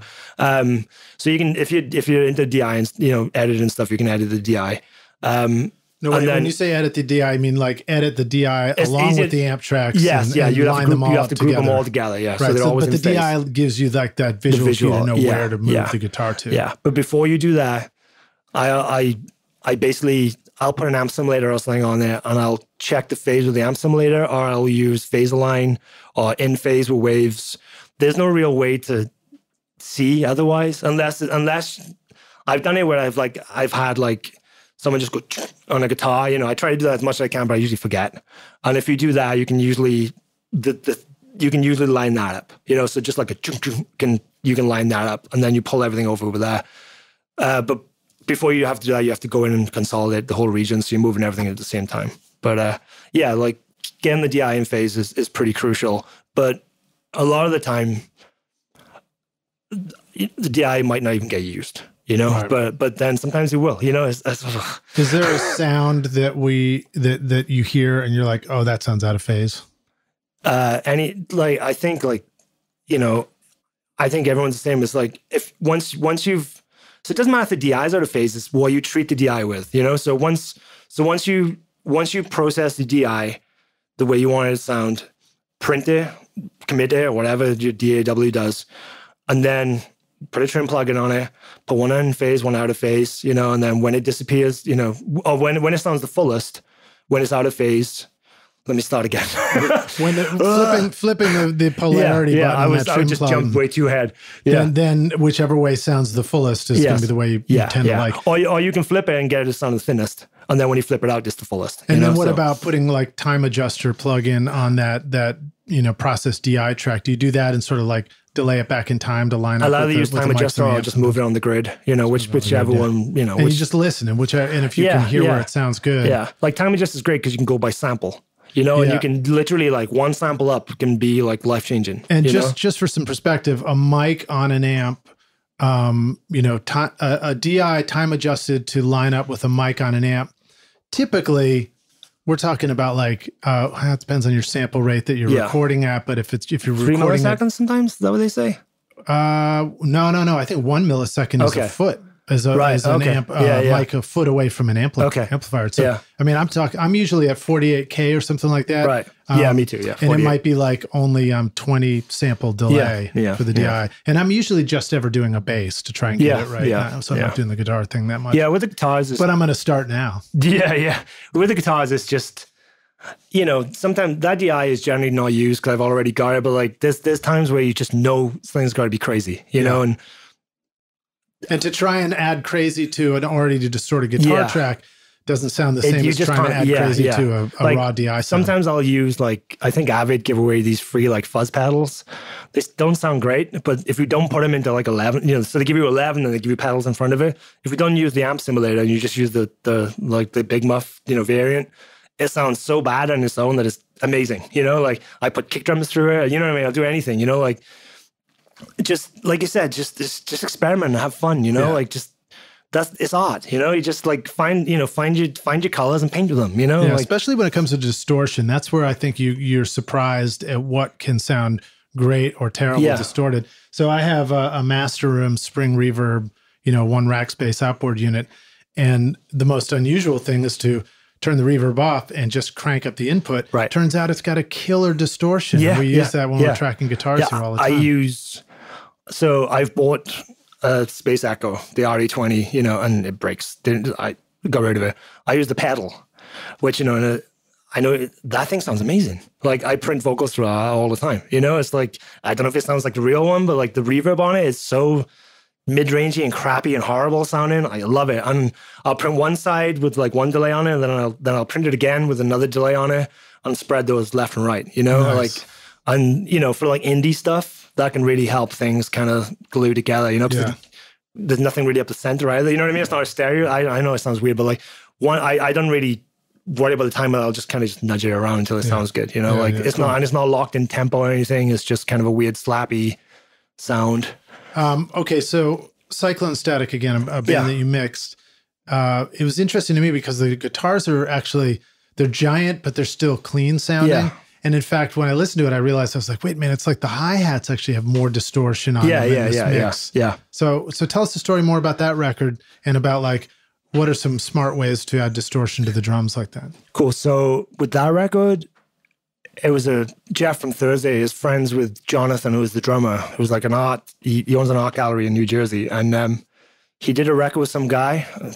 Guy did a good job of tracking it. It was just kind of a knee mix sound. It was like overheads, kick, snare, toms, nothing crazy. Didn't do a bad job or anything. It just kind of didn't have any character. And he sent me the rough mix. Like, what do you think? And I was like, well, I think we need to really like give this some character because I thought the song was great. So the first thing I did when I got it was I took the drums, and I'm trying to remember because it was almost a year ago now. The first thing I did was I took the drums, sent them to a bus, and then usually I send parallel stuff, but this time I just copied the bus and I put the radiator on it. And I just maxed it out. Just give it some on a full bass, sizzle. Full treble, input all the way up, and then I just brought it down underneath. And it just made the hi-hat sound trashy and the cymbal sound trashy. So that got me like halfway there. Yeah. And then I probably duplicated the kick, distorted the crap out of that, probably duplicated the snare, put it through a devil lock, probably put a transient designer on it to give some, just to kind of make it pop more.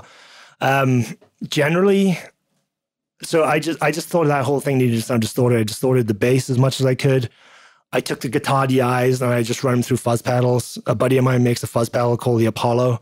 That's an op amp fuzz. So I just ended up just going straight out of a reamp, not using the DI, straight back in through this. So it was out of Pro Tools, into a reamp box, into a fuzz pedal, into an API 500, EQ'd it, into a tube compression to kind of like give it a little hair, into the Fatso to take some of the harshness off, straight into Pro Tools. And it sounded clean and, it sounded kind of clean, but kind of, like you said, I don't know. I think using like a single coil, so it was just a weird fuzz sound. Yeah. And I loved the sound. So, and that was on the drums or that was on the bass? On the guitar. On the guitar. Okay, cool. Yeah.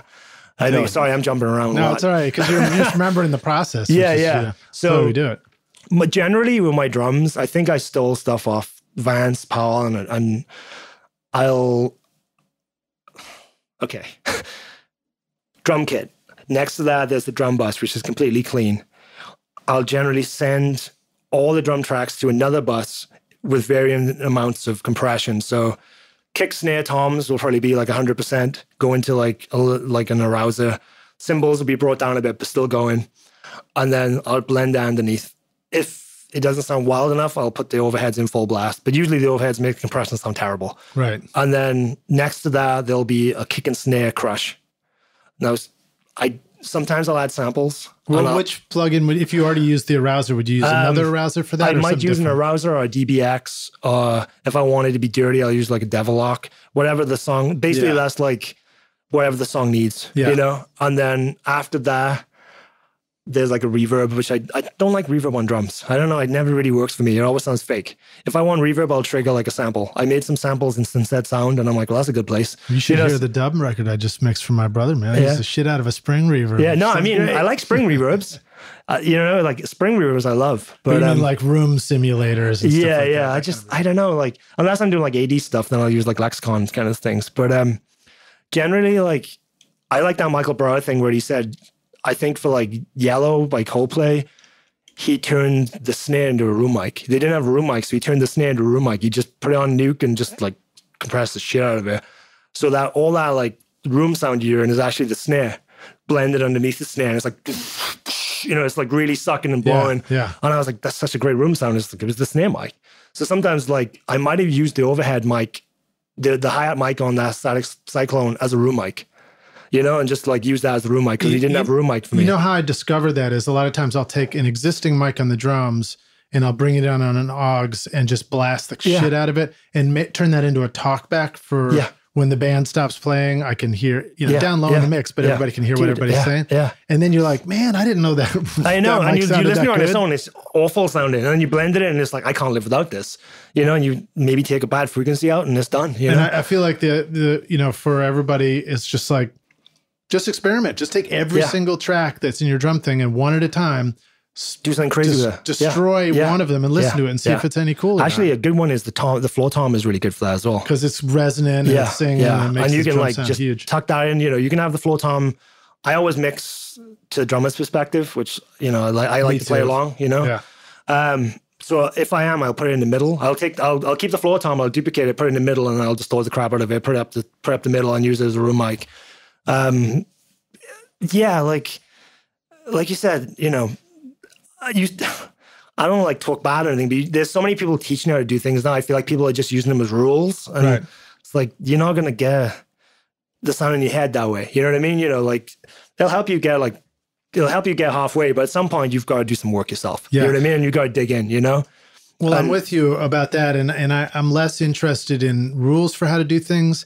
And, this podcast, I try and do it in a way where it's like, if you listen to this, hopefully you just have takeaway ideas that you're like, next time I hit the studio, I'm going to try that. All I ever need is one new idea when I hit the studio. Yeah, and that's enough to fuel a killer session. Yeah. You know what I mean? Like a lot of people just take things too literally is what I'm saying, and any engineer worth their salt will always be playing. You know what I mean? You should always have playtime. This is fun. You should be going and trying stuff out and like, I wonder what this kick drum sounds like through this plugin. What does it sound like through Autotune? I don't know. You know what I mean? Like, do it. I don't know. It might sound crazy.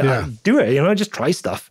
I know you're not supposed to do that, but maybe that's the new thing that sounds cool. I don't know. Like putting like a deformant down on a kick drum might sound weird, and it might sound really cool. True. I don't know. Put it in Melodyne. Yeah. I don't know why you would do that. People are going, what the fuck is this guy talking about? But what I'm saying is just experiment and have fun. So dig it. Well, let's jump into our usual jam sessions. We'll see if we can blast through them real quick. When you started out in recording, what do you feel like was holding you back? For me, it was the lack of education. It was the mid-90s, no internet. The only thing was Sound on Sound, which is a great magazine. I love it. But it was like, if you want a kick drum to sound right, you only do 2 dB of compression. You only take out this much of EQ. And we all know now that if you want a kick drum to sound good, sometimes you got to take like 30 dB of 400 out of it. You know what I mean? Like, I'm not saying you have to do it every time, but there's no rules. You can cut stuff, you can boost stuff, you can compress the share of stuff. But back then, it was very, very, very conservative advice.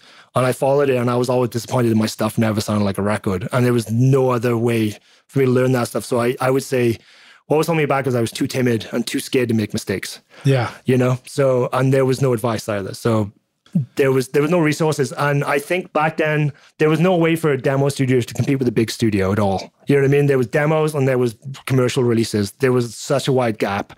Whereas now I think anything's, everyone's kind of caught up with technology and, education. Yeah, that's good advice. Just keep experimenting. Yeah. What are some favorite physical hardware tools that you're using? Anything you're excited about? I think I explained them already. The Fatso, the Rusty Box, the bass preamp I was talking about, just sits in a mix real great. You can get like a really nice throaty like fuzz bass sound. I always feel like bass needs to be distorted to make it stick out of the speakers. Even if you don't think you like distorted bass, just blend it in a little bit, make sure it's in phase, obviously. Definitely. What'd you call it? The Rusty Box? The Rusty Box by Tronographic. Okay. Tronographic, yeah. It's amazing. The Leveler by Standard Audio is basically, the Devil Lock is like the plug-in version of it, basically. Yeah. That thing is incredible. The hardware has a lot more low end. It just sounds like low end. Yeah, it just sounds really thick, and you can put that on high mics, you can put it on anything. Like I used to always, sometimes I do when I have time, I'll take the kick and snare and bust it to that and record it as a track. So I have that in the mix, rather than send into it. Because then when I recall, it's already there. Yeah. Because I'll do that a lot where I will print stuff as parallel, things so I don't have to recall later. Yeah. All right. So, and it's taken the time. I like that you talk about running stuff out of Pro Tools through some gear and printing it back in before you go mix. Yeah. Which is great. Yeah. But a reminder, Rockstars, that it's time consuming. It is. I've loved it when I've done it. But typically, there's not enough time to do that. There's never enough time. I would say if there's anything you should run through hardware, it should be a kick and snare parallel bus. The bass should go through hardware and the vocal. Everything else is cool. Right. Like everything else, you can use parallel stuff. But if you can get the bass slamming through a nice, good compression, bass needs to be locked in. You know, there's certain style where it needs to be more, you know, dynamic. For the most part, at least in the music I'm doing, it needs to be just like a block almost, you know, just this is like all the power elements. Yeah. You know, so, and then you just automate it, you know, for dynamics. Dig it. All right. How about software tool? Anything you're excited about right now? I've been using Pro Tools forever. I think Pro Tools has caught up with everybody finally. Big fan of Soundtoys.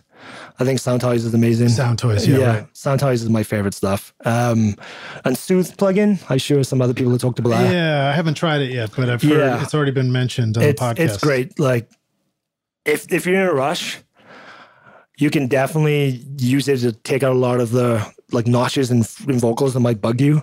I always use it on my chain before it gets sent to everything else, you know, to all my parallel vocal chains, because it just helps everything kind of go down the tubes easier, if that makes any sense, you know? And what all it is like little notches which are like dynamically moving. So, you know, you might take out, you know, like a high E or something, which is bugging you when he sings that, but then you've taken out of everything else, you know, so you're losing, you know, harmonics and other notes. This just goes in and zaps that high E when he hits it, and it goes away again. So that's it's cool. Continuously, That's Soothe. Soothe. That's amazing. Yeah. And on cymbals, cheap sounding cymbals. Oh my god, amazing. All right, cool. Dig it. Yeah, it takes the shit out of the room. Got to get that one. Cool, awesome. How about a tip for the business side of this, or a resource? Anything that Rockstars I think I mentioned Brian Hood already, the Profitable Producer course. I don't think anybody's really doing a better job than him right now. So I would say go there. 100%. Yeah, like that's it, really. And start mastermind groups, and you know, even if you think there's nowhere near you, you know, live in a small town, just go online and find people. There's like I said, there's so many Facebook groups. Just find like-minded people, start talking, you know, and just become active in the community, you know.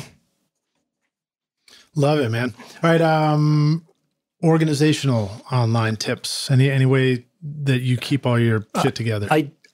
I've tried everything. I tried CRMs. I've tried everything. Like generally for me, I've gone back to Dropbox, Google Drive, and like Google Sheets and Google Docs. Like I'm not so busy that I can't keep my head around things. You know what I mean?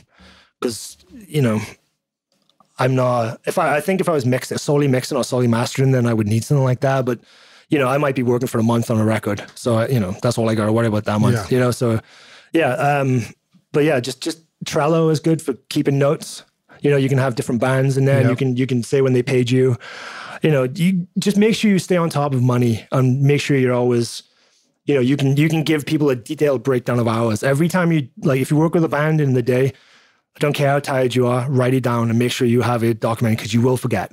Right. On that day, you might have worked like for 10 hours, and you might say, I think I worked for 6 hours that day, and you might have lost yourself however much money that is, you know, because you do deserve to get paid for your work. The other thing that I've experienced by keeping track of hours and being careful about that is on a project that's broken up, where you're doing some here, some there, some there, some there. You know, you get to the end and you feel like, sometimes I feel like I put in a ton of time or whatever, and then, or I'm afraid I'm like not charging enough. And then I go look at all the hours and I add it all up, and it comes up with the rate. And I'm like, oh, it's actually, it was exactly right. Yeah, because sometimes, you know, like you might be working with a client who is difficult, and resentment will come in either from them or from you.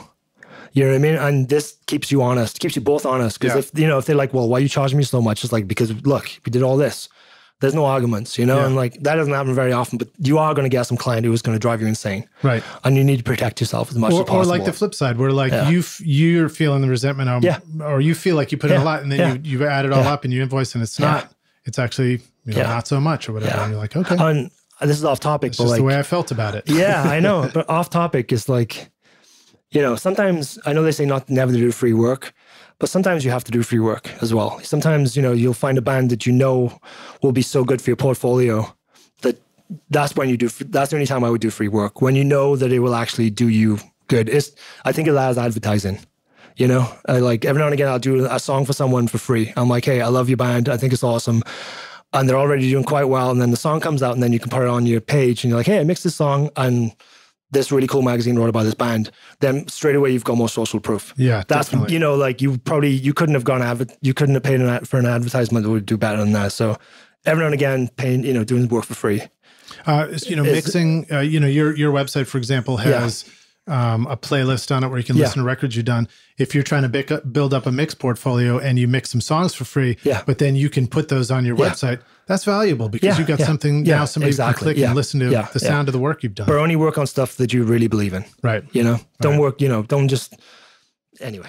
Yeah. Stuff which moves the needle. All right. So we're going to hit the last question. This one's hypothetical. We'll take the Wayback Studio machine. Okay. You're going to go back, find young Stuart in Wales. I don't know. Are you like strolling the cliffs and the beaches or something? I don't know what it looks like. I'm in the valleys. You're in the valleys. Yeah. So what would I tell myself? Yeah. What would you go back and tell yourself? If you could give yourself one bit of advice and say, here's the most important thing you need to know to be a rock star of this studio one day. Let me think. Keep working that 4-track, dude. Yeah. I think like learn to listen to people and learn to get out your own damn way. You know what I mean? Because I don't know, it's hard when you're younger. You're so full of ideas and you're so full of like your own ego that you just need to like take it all in, just listen. And I don't know. I don't think I've ever done anything where I've really gone into trouble that way. But I don't know. I'm trying to think. Like, I think. Just learn to listen is the biggest thing. Sorry. That's good. It's good. It's advice I needed myself too. Yeah. Like, stop trying to prove to everybody that you are worth something. And just always like, oh yeah, I can do that. I can do this. I can do that. And it's like, just delegate things. Just chill, dude. Be good. Yeah. Just chill. Like, be friendly, you know, like, how many people do you know who like get the job, not because they're the best person in the job, it's because people like them. Right. And you're sitting there going, oh, well, I'm better than that guy. It's like, yeah, but you're also sitting in your room not talking to anybody. So it doesn't matter how good you are if you're not social. Right. You know, and I know it's hard. Some of us who choose this lifestyle have a hard time socializing with people. You know what? Get over it. And maybe a way to think about it is if all the other people in the room, if the way that you act means that all the other people in the room are the absolute best at what they're doing that they can be, that doesn't mean that you're not also being the best that you can be. You know what I mean? Yeah, I think a lot of people in this field, you know, I think we all have a lot of, you know, demons or whatever. You know what I mean? I don't know, like, you know, like a lot of musicians are just struggling, I think, with I stepped on all my demons. Mine are on my back all the time. All right, man. Well, dude, thanks so much for being on Recording Studio Rockstars with us. Let the Rockstars know how they can find you online, follow you, go check out your music. Cool. My website is stuartrichardson.studio. You can see you can, if you want to email me any questions where I can actually explain things properly. If you're like, what the hell are you talking about? It's stuart@stuartrichardson.studio. If you want to check out my studio, it's a studio a lot. It's Rocky Water Studios. And on Instagram, it's Stu_Richardson. You can find me there. Stu Studio. Yeah, I know, right? Yeah. Phil Collins would be stoked. Yeah, you can find me. Like, don't be afraid to DM me or like message me. Like, I always answer back. If somebody wants to ask me something geeky, I love talking geek stuff. Yeah, well, there's plenty more stuff we didn't really get into. Yeah, detail, we just got started. We just got started. That's always the way it is here on Recording Studio Rockstars. I know. Everybody, thank you so much for listening. And a reminder that you can find stuff we're talking about in the show notes. I'll try and drop in a link to The Profitable Producer. Yeah. There's a wonderful webinar too. That's a free place to get started and check all that out. And then, of course, we've got a YouTube playlist of your records. So just go spin that, man. It's on my website. Yeah. Thank you. All right, dude. Cheers, man. Thanks for being in. Thanks a lot, dude. All right, see you around the studio. Cheers. Perfect.